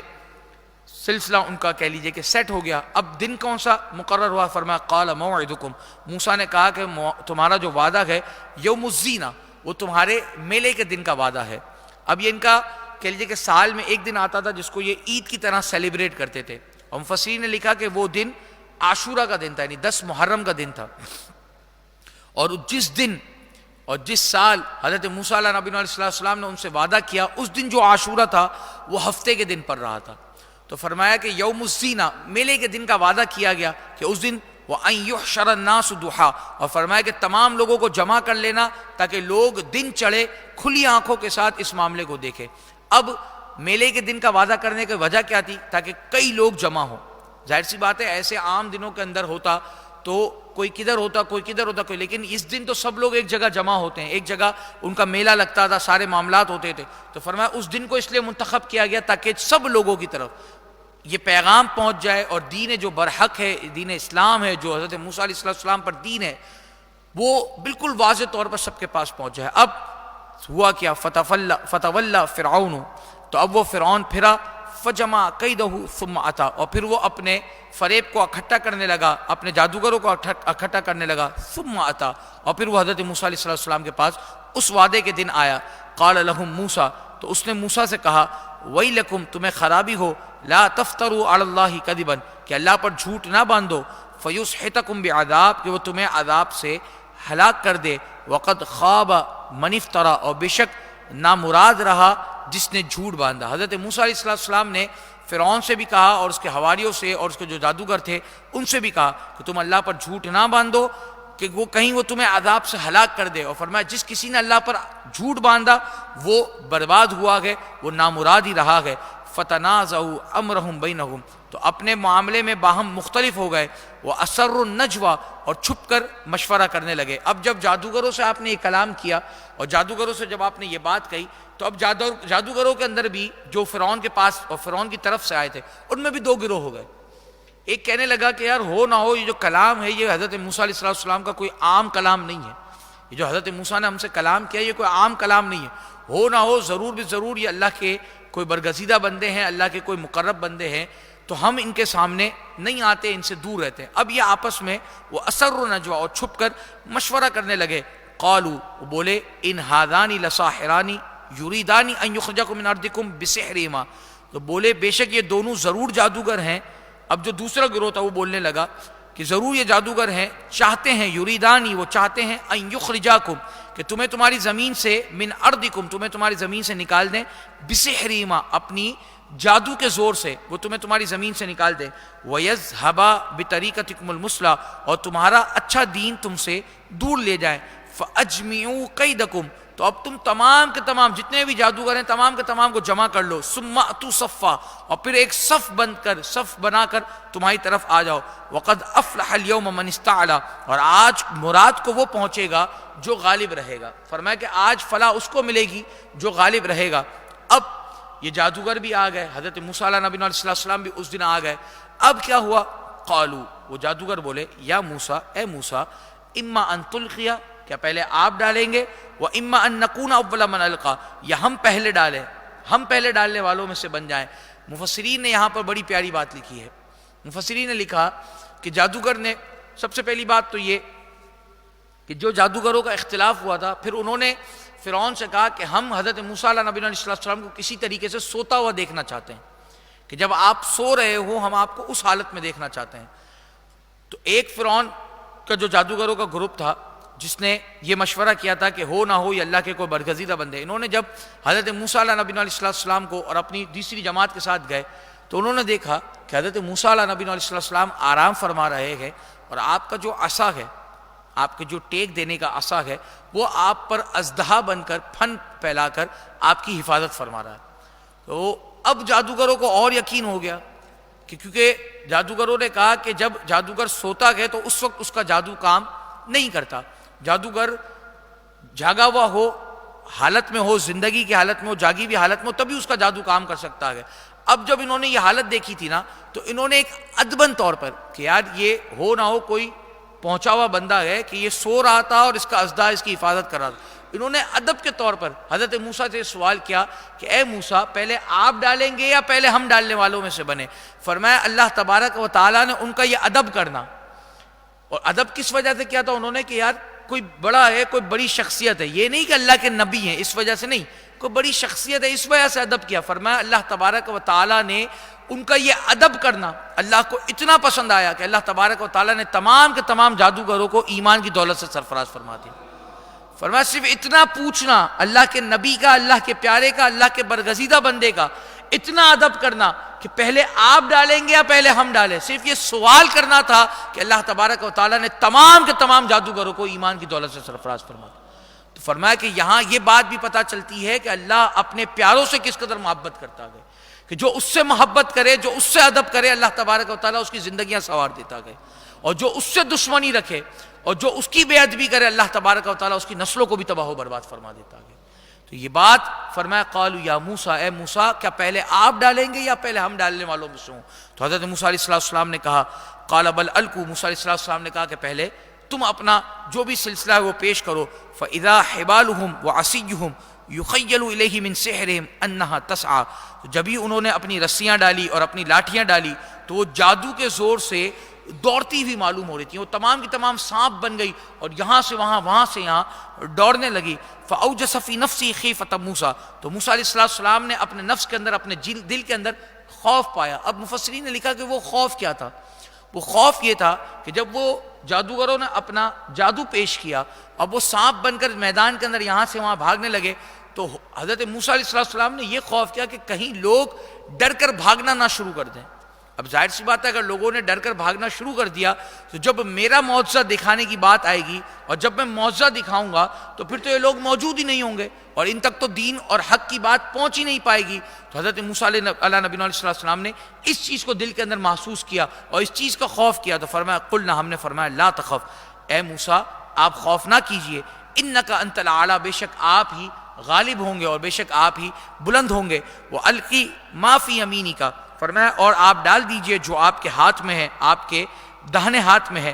تلقف ما صنعوا، تو جب آپ علیہ السلام نے اس اژدہے کو، اس عصا کو ڈالا تو وہ اژدہے کی صورت اختیار کر گیا۔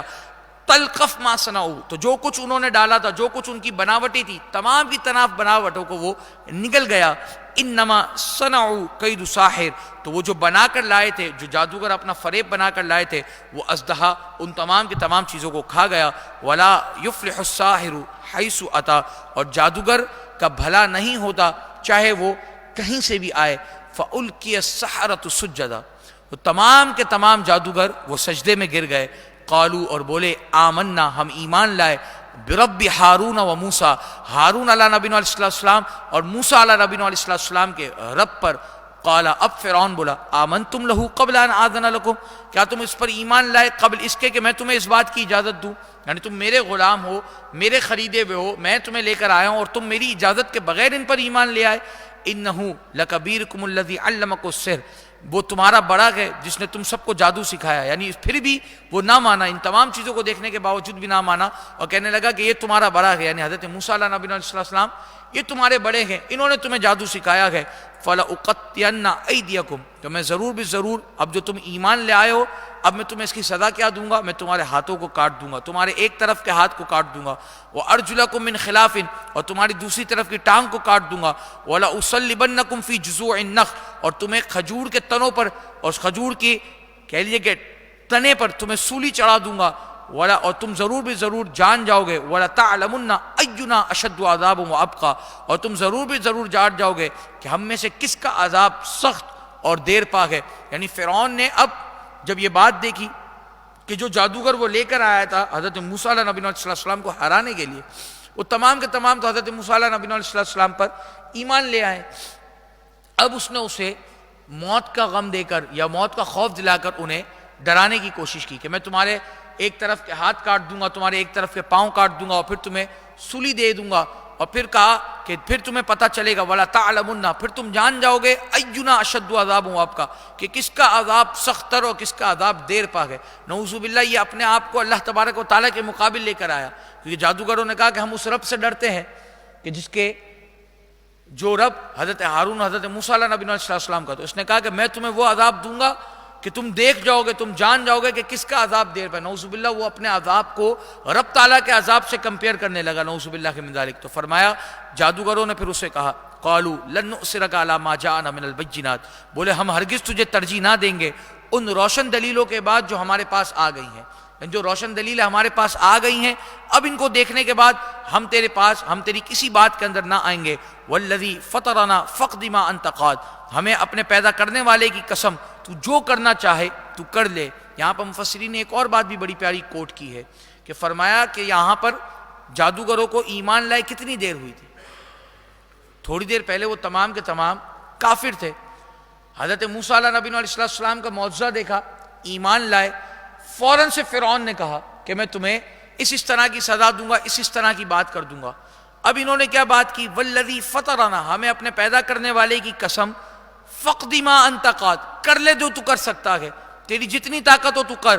انما تقضی هذه الحیات الدنیا کہ تو اس دنیا ہی کی زندگی میں کرے گا جو کر سکتا ہے. مفسرین نے یہاں پر یہ بات لکھی کہ ایمان کی دولت جب انسان کو نصیب ہو جائے نا تو اللہ تبارک و تعالیٰ اسے جرأت و بہادری بھی عطا فرما دیتا ہے. کہ تھوڑی دیر پہلے جو جادوگر فرعون سے دبے ہوئے تھے، فرعون سے ڈرے ہوئے تھے اور حضرت موسیٰ علیہ نبی علیہ السلام کی کہہ لیجیے کہ خلاف کھڑے ہوئے تھے، فرعون کے ڈر کی وجہ سے، فرعون کے دبدبانے کی وجہ سے، فرمایا کہ ایمان لانے کے بعد ان کی حالت یہ ہو گئی کہ وہ فوراً سے انہیں دنیا و مافیہ سے بھی کہہ لیجئے کہ تمام چیزوں سے انہیں نفرت ہو گئی، اور وہ فرعون کے بہکاوے اور فرعون کے ڈراوے کے اندر بھی نہ آئے، اور کہا کہ والذی فطرنا ہمیں اپنے پیدا کرنے والے کی قسم فاقض ما انت قاض کر لے جو تو کر سکتا ہے. انما تقضی هذه الحیات الدنیا کہ بے شک تو صرف اس دنیا کے اندر کر سکتا ہے جو کر سکتا ہے. انا آمنا بربنا لیغفر لنا بے شک ہم اپنے رب پر ایمان لائے، لیغفر لنا خطایانا کہ وہ ہماری خطاؤں کو بخش دے، وما اکرہتنا علیہ من السحر اور جو تو نے ہمیں مجبور کیا جس جادو پر اللہ تبارک و تعالی ہمیں اس سے بھی بخش دے. واللہ خیر و ابقا اور اللہ بہتر ہے اور سب سے زیادہ باقی رہنے والا وہ رب تعالیٰ کی ذات ہے. انہ من یأتی ربہ مجرما تو بے شک جو اپنے رب کے حضور مجرم ہو کر آئے، فإن لہ جہنم تو اس کے لیے ضرور بھی ضرور جہنم ہے. لا یموت فیہا نہ تو وہ اس میں مرے گا، ولا یحیا اور نہ اس میں جی سکے گا. مرے گا اس لیے نہیں کہ موت اس کے سامنے ختم کر دی جائے گی، اور جی اس طریقے سے نہیں سکتا کہ وہ عذاب اس قدر سخت ہوگا کہ اس کو جینے کی خواہش اور دینے کی کہہ لیے کہ رمق ہی اس کے اندر باقی نہیں رہے گی. وَمَن يَأْتِهِ مُؤْمِنًا اور جو کوئی اللہ کے حضور ایمان کے ساتھ حاضر ہوگا، اور جو کوئی اللہ کے حضور ایمان کے ساتھ کہہ لیجیے کہ اللہ کے حضور حاضر ہوگا، قد عمل الصالحات اور اس نے اچھے کام کیے ہوں گے، فَأُولَٰئِكَ لَهُمُ الدَّرَجَاتُ الْعُلَىٰ تو اس کے لیے جنت کے اندر بلند درجے ہیں اور اس کے درجے اونچے ہیں. جنات عدن بسنے کے باغ ہیں، تجری من تحت الانہار کے جس کے نیچے نہریں رواں ہیں، خالدین فیہا اور وہ اس میں ہمیشہ ہمیشہ رہیں گے. وذالک جزاء من تزکا اور یہ صلہ ہے اس کا جو پاک ہوا گناہ سے، جو پاک ہوا نافرمانی سے. یہ صلہ ہے اس کا کہ جو نافرمانی سے بچتا رہا اور اللہ تبارک و تعالیٰ کے حضور اپنے آپ کو پیش کرتا رہا. اللہ تبارک و تعالیٰ نے یہاں پر مؤمنین کی بھی شان ارشاد فرمائی ہے، اور جو لوگ اللہ کے حضور کہہ لیجئے کہ کافر ہو کر جائیں گے، اپنے ایمان کو سلامت لے کر نہیں جائیں گے، اللہ تبارک و تعالیٰ نے ان کے عذاب کو بھی یہاں پر بیان فرمایا ہے. اللہ تبارک و تعالیٰ ان آیات کے صدقے سے ہمیں اپنا ایمان اس دنیا سے سلامت لے جانے کی توفیق عطا فرمائے، اور وہ کام کرنے کی توفیق عطا فرمائے کہ جس کے ذریعے سے مرتے وقت ہماری زبانوں پر کلمہ طیبہ جاری ہو جائے، محبوب علیہ السلام کا کہہ لیجئے کہ ہمیں دیدار نصیب ہو جائے، وہ تمام کام اللہ تبارک و تعالی ہمیں اس دنیا کے اندر کرنے کی توفیق عطا فرمائے۔ مل کر پڑھ لیجئے مولایا صل ابدا علی حبیب خلق کلہم یا ربی بالمصطفى بلغ مقاصدنا واغفر لنا ما مضى واسع الكرم مولاي صل وسلم دائما ابدا على حبيب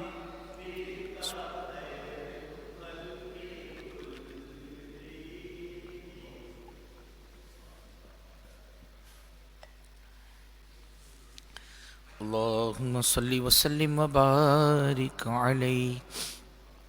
بسم اللہ الرحمن الرحیم۔ اللہ تبارک و تعالیٰ کے بابرکت نام سے شروع جو نہایت ہی مہربان اور رحم فرمانے والا ہے۔ وَلَقَدْ أَوْحَيْنَا إِلَى مُوسَىٰ، اور بے شک ہم نے موسیٰ علیہ السلام کو وحی کی، ان اسری بعبادی، کہ راتوں رات میرے بندوں کو لے کر چلیں، فَضْرِبْ لَهُمْ طَرِيقًا فِي الْبَحْرِ، اور ان کے لیے دریا میں راستہ بنا دیں، یبسن خشک راستہ بنا دیں، لا تخاف درکا ولا تخشا، تو تجھے ڈرنا ہوگا کہ فرعون تجھے آ کر پکڑ لے، اور نہ ڈوبنے کا کوئی خطرہ ہوگا۔ اللہ تبارک و تعالیٰ نے حضرت موسیٰ علیہ نبی علیہ السلام کو یہ وحی فرمائی جب فرعون اپنی ہٹ درمی سے باز نہ آیا اور تمام معاملات وہ وہی کر رہا تھا جو وہ کرتا چلا آ رہا تھا، تو اب اللہ تبارک و تعالیٰ نے حضرت موسیٰ علیہ نبی علیہ السلام کو یہ وحی فرمائی کہ آپ ہمارے بندوں کو لے کر، جو تقریباً 70,000 کے قریب افراد تھے، اور بعض روایت کے مطابق جن میں 6 لاکھ قطبی بھی تھے، تو فرمایا کہ آپ ان کو لے کر نکلے، اور اب جب راتوں رات آپ لے کر نکلے تو فرمایا کہ فَضْرِبْ لَهُمْ طَرِيقًا فِي الْبَحْرِ يَبَسًا، آپ دریا کے اندر اپنے عصا کو ماریے گا، اللہ تبارک و تعالیٰ اس کے اندر خشک راستہ پیدا فرما دے گا، لا تخاف درکن، تو آپ کو نہ فرعون کے پکڑنے کا خوف ہوگا، ولا تخشا، اور نہ ہی کسی اور قسم کا خطرہ۔ اب وہ خطرہ کیا ہے کہ جب دریا کے درمیان چل رہے ہیں تو اگر ڈوب گئے، ڈوبنے کا خطرہ ہے، تم بروا آپ کو کسی قسم کے کوئی خطرے کو مول لینے کی ضرورت نہیں۔ فرمایا فَأَتْبَعَهُمْ فِرْعَوْنُ، تو اب فرعون نے آپ کی پیروی کی، کیونکہ آپ جب نکلے، اب فرعون کو پتہ چلا کہ حضرت موسیٰ اپنی قوم کو لے کر نکل گئے، تو اب وہ آپ کے پیچھے پیچھے آنے لگا۔ فَأَتْبَعَهُمْ فِرْعَوْنُ بِجُنُودِهِ، تو فرعون اپنے لشکر کو لے کر آپ کے پیچھے پڑا۔ فَغَشِيَهُمْ مِنَ الْيَمِّ مَا غَشِيَهُمْ، تو انہیں دریا نے ڈھانپ لیا جیسا دریا نے انہیں ڈھانپنا تھا۔ وَأَضَلَّ فِرْعَوْنُ قَوْمَهُ وَمَا هَدَىٰ، اور فرعون نے اپنی قوم کو گمراہ کیا اور انہیں راہ نہ دکھلائی۔ اب ہوا یہ کہ حضرت موسیٰ علیہ نبی علیہ السلام جب دریائے نیل پر پہنچے، آپ نے اس میں عصا مارا تو اللہ تبارک و تعالیٰ کے حکم سے اس کے اندر آپ کی قوم کے لیے رستے بنا دیے گئے۔ آپ کی قوم اس رستے سے نکلنے لگی، پار کرنے لگی دریا کو۔ اب جب فرعون پیچھے آیا، فرعون نے دیکھا کہ دریا کے اندر رستے بنے ہوئے ہیں اور موسیٰ علیہ السلام کی قوم اس میں سے نکلتی جا رہی ہے، تو اب فرعون نے یہ حکم دیا کہ تم بھی اپنے لشکر کو حکم دیا کہ تم بھی اس دریا کے اندر ان کے پیچھے پیچھے چلتے چلے جاؤ، جب وہ نہیں ڈوب رہے تو ہم بھی نہیں ڈوبیں گے۔ اس نے یہ خیال کیا۔ اب حضرت موسیٰ علیہ نبی علیہ السلام جب اس پار چلے گئے، جب اس پار نکل گئے اور فرعون یہاں سے دریا کے اندر داخل ہو چکا تھا اپنی قوم کے ساتھ، تو اب جب وہ بیچ دریا میں پہنچا تو اللہ تبارک و تعالیٰ کے حکم سے وہ خشک راستہ بند ہو گیا، اور فرعون، اللہ تبارک و تعالیٰ نے بنی اسرائیل کے سامنے فرعون کو غرق کر دیا، فرعون کو ڈبو دیا، اور فرعون اور اس کی قوم کو ہلاک کر دیا۔ اب اللہ تبارک و تعالیٰ نے ارشاد فرمایا یا بنی اسرائیل، اے بنی اسرائیل۔ اب اللہ تبارک و تعالیٰ بنی اسرائیل کو اپنے احسانات یاد فرما رہا ہے کہ تم پر کیا کیا احسان ہوئے۔ فرمایا قد انجیناکم من عدوکم، فرمایا کہ ہم نے تمہیں تمہارے دشمن سے نجات دی۔ وواعدناکم جانب الطور الایمن، اور تمہیں طور کی دانی جانب کی طرف سے وعدہ دیا۔ فرمایا کہ اب ونزلنا علیکم المن والسلوى، اور تم پر من و سلوہ کو اتارا۔ قلوا من طیبات ما رزقناکم، تو کھاؤ جو پاک چیزیں ہم نے تمہیں روزی میں دی ہیں، ولا تطغوا فیہ، اور اس میں زیادتی نہ کرنا، فیحل علیکم غضبی، کہ تم پر میرا غضب اترے، ومن یحلل علیہ غضبی، تو جس پر میرا غضب اترا،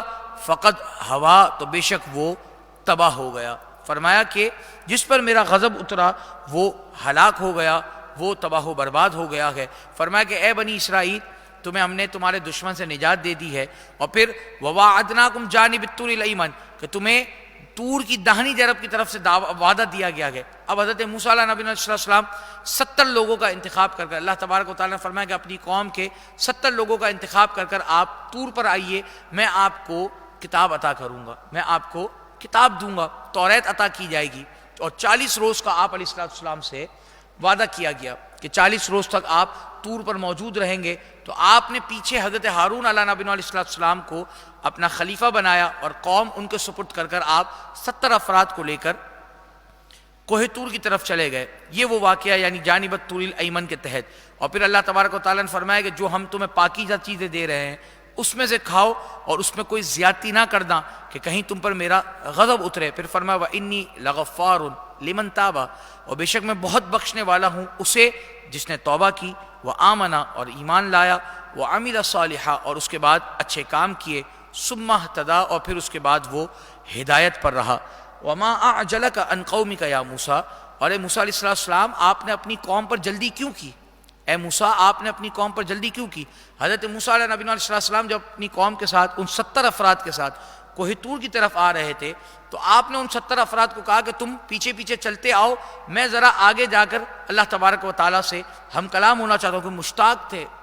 اس کلام کے، اس شوق کے اندر آپ جلدی جلدی قدم بھرا کر آگے آ گئے، اور اپنی قوم کو کہا کہ تم پیچھے پیچھے، جو 70 افراد تھے جو منتخب افراد تھے انہیں کہا کہ تم پیچھے پیچھے میرے کوہ طور تک پہنچو۔ تو اللہ تبارک و تعالیٰ نے آپ علیہ السلام سے سوال کیا کہ اے موسیٰ تمہیں کس چیز نے اپنی قوم سے جلدی کی؟ یعنی آپ 70 افراد کے ساتھ آ رہے تھے تو آپ اکیلے آگے آگے کیوں آ گئے؟ تو فرمایا قال ہم اولائی علی اثری، اور عرض کی کہ وہ میرے پیچھے ہی ہیں، میرے قدموں کے پیچھے ہیں، میرے نشان پر وہ چلتے آ رہے ہیں۔ وَعَجِلْتُ إِلَيْكَ رَبِّ لِتَرْضَىٰ، اور میرے رب تیری طرف جلدی میں اس لیے حاضر ہوا تاکہ تو راضی ہو جائے، تاکہ میں تیری رضا حاصل کر لوں، میں تجھے راضی کر لوں۔ قَالَ فَإِنَّا قَدْ فَتَنَّا قَوْمَكَ مِن بَعْدِكَ، فرمایا ہم نے تیرے آنے کے بعد تیری قوم کو ایک فتنے کے اندر مبتلا کیا ہے۔ وَأَضَلَّهُمُ السَّامِرِيُّ، اور انہیں سامری نے گمراہ کر دیا ہے، انہیں سامری نے گمراہ کر دیا ہے۔ فَرَجَعَ مُوسَىٰ إِلَىٰ قَوْمِهِ، تو حضرت موسیٰ علیہ السلام جب اپنی قوم کی طرف پلٹے، غضبان آصفا، تو وہ افسوس کے ساتھ اور غصے میں بھرے ہوئے افسوس کرتے ہوئے لوٹے۔ قالا، بولے یا قومی، اے میری قوم، علم یعیدکم ربکم وعدا حسنا، کیا تم سے تمہارے رب نے اچھا وعدہ نہ کیا تھا؟ افطال علیہم العہد، میں نے 40 دن کہا تھا، تو کیا میں 40 دن سے زیادہ رک کر آ گیا ہوں؟ کیا میرا عہد تم پر زیادہ گزر گیا ہے؟ ام اردتم ان یحل علیکم غضب من ربکم، یا تم نے چاہا کہ تم پر تمہارے رب کا غضب اترے؟ فاخلفتم موعدی، تو تم نے میرے وعدے کا خلاف کیا ہے۔ فرمایا کہ کیا تم یہ چاہتے ہو یا تو میں نے تم سے 40 دن کا وعدہ کیا ہو اور میں 60 دن لگا کر آیا ہوں، تو چلو سمجھ بھی آتا ہے کہ تم اپنی روش سے اور اپنے وعدے سے پھر جاؤ، یا پھر تم یہ چاہتے ہو کہ تم اس وعدے سے پھرنے سے اپنے اوپر اپنے رب کا عذاب لانا چاہتے ہو۔ اور سلسلہ فرمایا کیا ہوا؟ قالوا ما اغفلنا، فرمایا ہم نے آپ کے وعدے کا، قالوا ما اغفلنا موعدک، بولے ہم نے آپ کا وعدہ اپنے اختیار سے خلاف نہیں کیا ہے، بملکنا، ہم نے اپنے اختیار سے آپ کے وعدے کا خلاف نہیں کیا، ولیکن حملنا اوزارا من زینت القوم، بلکہ ہم سے سونا اٹھوایا گیا، ہم سے کچھ بوجھ اٹھوائے گئے اس قوم کے گہنے، یعنی جو فرعونیوں کے جو گہنے تھے، فرعونیوں کے جو سونے زیورات تھے وہ ہم سے اٹھوائے گئے۔ فقذفناہا، تو ہم نے اسے ڈال دیا۔ فکذالک، اور اسی طریقے سے سامری نے بھی، جو سامری تھا اس کے پاس بھی جو کچھ سونا تھا وہ بھی اس نے ڈال دیا۔ فکذالک القی السامری، پھر اسی طریقے سے سامری نے بھی وہ سونا ڈال دیا جو اس نے جمع کر کر رکھا تھا۔ فاخرج لهم عجلا، تو اس نے اس کے ذریعے، اس سونے کے ذریعے سے ایک بچڑا بنایا، جسد له خوار، جو بے جان کا تھا لیکن گائے کی طرح وہ آواز نکالتا تھا۔ فقالو، تو سامری نے کہا ھذا الہکم و الہ موسیٰ، تو یہ ہے تمہارا معبود جو تمہارا بھی ہے اور موسیٰ کا بھی معبود ہے۔ فنسی، تو وہ اپنے معبود کو نعوذ باللہ من ذالک بھول گئے۔ سلسلہ کچھ اس طرح کا ہوا کہ جب حضرت موسیٰ علیہ نبی علیہ السلام اپنی قوم کو وعدہ دلا کر حضرت ہارون علیہ نبی علیہ السلام کو ان کے پاس نگہبان بنا کر اللہ تبارک و تعالیٰ کی بارگاہ میں حاضر ہوئے، تو اللہ تبارک و تعالیٰ نے انہیں بتا تو دیا کہ آپ کے پیچھے آپ کی قوم فتنے کے اندر مبتلا ہوئی ہے، اور انہیں سامری نے گمراہ کر دیا۔ اب سامری نے کیا کیا ہے؟ سامری ان کی قوم کا ایک بندہ تھا اور جادو وغیرہ کو وہ جانتا تھا۔ اس نے ایک بار دیکھا کہ حضرت جبرائیل علیہ السلام کو اس نے دیکھا کہ وہ ان کے گھوڑے، جس گھوڑے پر یا جس براق پر وہ سوار تھے، اس نے اس کے قدموں کے نشان دیکھے، اور اس نے یہ دیکھا کہ جو وہ وہاں سے گزر کر گئے، تو جس جگہ پر گھوڑے کے وہ سم پڑے تھے نا، حضرت جبرائیل کے بھی نہیں، حضرت جبرائیل علیہ السلام کے اس گھوڑے اور براق کے جہاں پر وہ سم، وہ پنجہ یا وہ نشان جہاں پر پڑا تھا، اس نے اس جگہ سے تھوڑی سی مٹی اٹھا لی، اور مٹی اٹھا کر وہ اپنے پاس اس نے رکھ لی۔ اب جب حضرت موسیٰ علیہ السلام اس قوم سے گئے تو اس نے سارے قوم کا جو کہا کہ فرعونیوں کا جو تمہارے پاس سونا ہے وہ لے آؤ اور اس کو آگ کے اندر ڈالتے ہیں۔ اب جب آگ کے اندر سونے کو ڈالا گیا وہ پگھلا، اس کو پگھلا کر اس نے ایک بچھڑے کی صورت بنا دی، اس سونے سے ایک بچھڑے کی صورت اس نے بنائی۔ اب اس نے بنانے کے بعد اس نے وہ جو مٹی تھی، بعض مفسرین نے لکھا کہ اس نے بچھڑا اس انداز کے اندر بنایا کہ اس کے اندر ایسے سوراخ چھوڑ دیے کہ جب ہوا اس کے اندر سے گزرتی تھی تو آواز پیدا ہوتی تھی، تو آواز ایسی پیدا ہوتی تھی کہ جیسے کوئی بچڑا بول رہا ہے۔ اور بعض مفسرین نے یہ بات لکھی کہ وہ جو مٹی اس نے اٹھائی تھی نا، اس نے وہ مٹی اس بچڑے کے اندر ڈال دی، تو اس مٹی کی برکت سے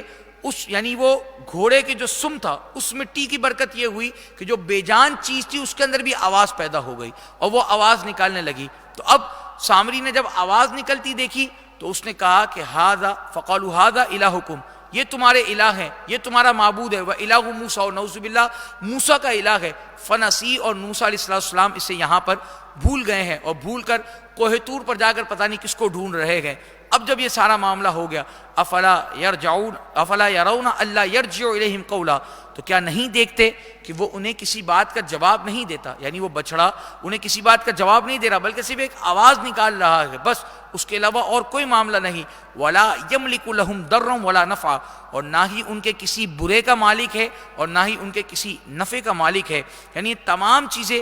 دیکھنے کے باوجود بھی وہ اس بات کی طرف غور نہیں کر رہے کہ یہ بچڑا معبود کیسے ہو سکتا ہے، یہ تو صرف ایک آواز نکال رہا ہے، نہ انہیں کسی بات کا جواب دے رہا ہے، نہ ان کے کسی نفع نقصان کا مالک ہے۔ اس کے باوجود اگر تم اس چیز کی طرف آ گئے ہو کہ تم نے اس بچڑے کو اپنا معبود بنا لیا ہے تو یہ تمہاری گمراہی ہے، یہ تم نے سامری کی باتوں میں آ کر اپنے آپ کو بھی برباد کیا ہے اور اپنے ایمان کو بھی برباد کیا ہے۔ اللہ تبارک و تعالی ہمیں اپنے ایمانوں کی حفاظت کرنے کی توفیق عطا فرمائے، اور جو کچھ سنا اللہ تبارک و تعالی اسے یاد رکھتے ہوئے اس پر عمل پیرا ہونے کی توفیق عطا فرمائے۔ آمین۔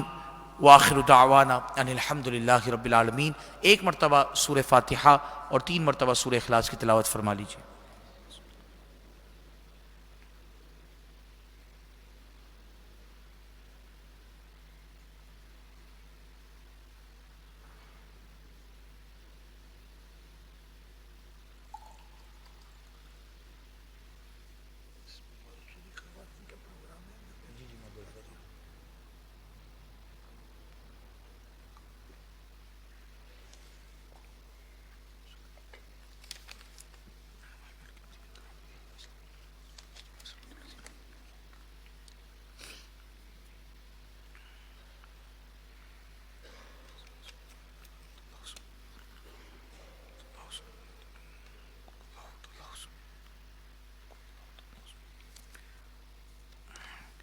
ایک ضروری اعلان سماعت فرما لیجیے۔ آج بروز ہفتہ بہار شریعت مسجد میں دوپہر 3 بجے خواتین کے لیے ختم قادریہ اور درس قرآن کا اہتمام ہے، تو میں آپ سے بھی گزارش کروں گا اور جو پردے میں رہ کر ہماری مائیں بہنیں ہمیں سن رہی ہیں ان سے بھی گزارش کروں گا کہ اس محفل میں ضرور شرکت فرمائیں۔ اللہ تبارک و تعالی دینی محافل میں شرکت کرنے کی توفیق عطا فرمائے۔ آمین۔ الحمدللہ رب العالمین والصلاة والسلام علی سید الانبیاء والمرسلین۔ جزا اللہ عنا سیدنا و مولانا محمد صلی اللہ تعالی علیہ وسلم ما هو اہلو۔ اللہم ربنا آتنا فی الدنیا حسنہ وفی الآخرة حسنہ وقنا عذاب النار۔ اللہم ربنا تقبل منا انک انت السمیع العلیم وتب علينا يا مولانا إنك أنت التواب الرحيم اللهم أجرنا من النار اللهم أجرنا من الشيطان اللهم أجرنا من النار یا مجیر یا مجیر یا مجیر الہ العالمین یا رب العالمین۔ درس قرآن مجید فرقان حمید کا کرنا، سورہ فاتحہ کا پڑھنا، سورہ اخلاص کا پڑھنا، اور تمام نیک افعال جو ہم کرتے ہیں مالک و مولا ان تمام کو اپنی بارگاہ میں قبول و مقبول فرما۔ دوران درس اگر کوئی غلطی کوتاہی ہوئی ہو اپنے پیارے محبوب علیہ السلام کے وسیلہ جلیلہ سے اسے معاف فرما۔ الہ العالمین اس کا ثواب تیری پیارے بارگاہ، تیری پیاری محبوب علیہ السلام کی بارگاہ مقدسہ میں پیش کرتے ہیں، قبول و مقبول فرما۔ الہ العالمین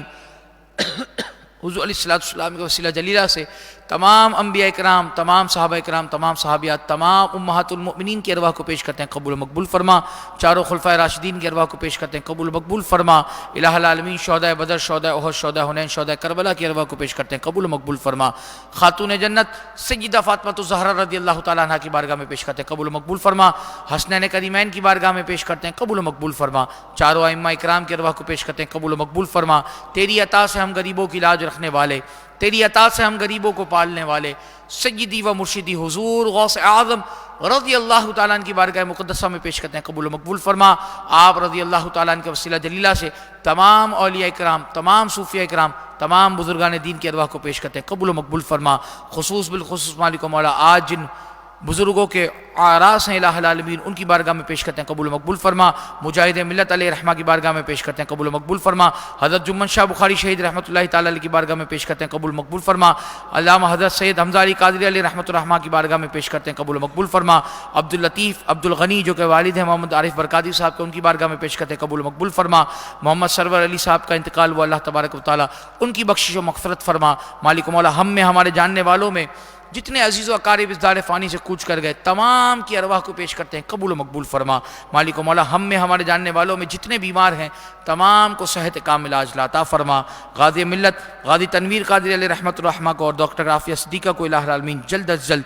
کامیابی اور جلد از جلد رہائی نصیب فرما۔ الہ العالمین ناموس رسالت کا ہم تمام کو پہرہ دار فرما۔ محمد علی کو جلد از جلد شفا یابی عطا فرما۔ الہ العالمین جن کے جو مسئلے ہیں تمام مسئلوں کو حل فرما۔ نور حمزہ، نور آمنہ، نور فاطمہ، الہ العالمین جہاں کہیں بھی جتنے دینی مدارس ہیں الہ العالمین تمام کے طالب علموں کو کامیاب فرما، انہیں دین کا عظیم مجاہد بنا، دین کا عظیم سپاہی بنا۔ ہم تمام کو آسان رزق حلال وسیع طیب عطا فرما۔ الہ العالمین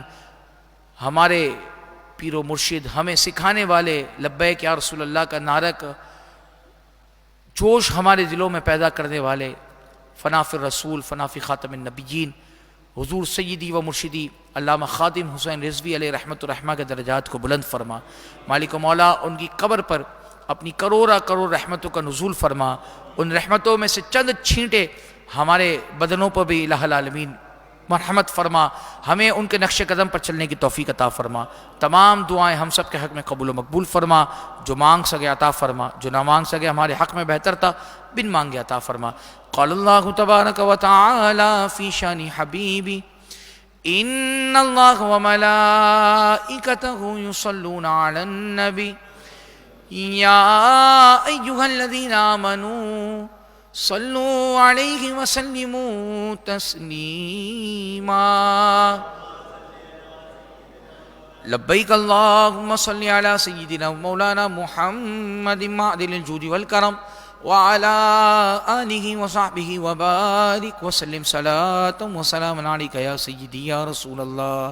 سبحان ربک رب العزت عما یصفون وسلام علی المرسلین والحمد للہ رب العالمین۔ جب دم واپسی ہو یا اللہ،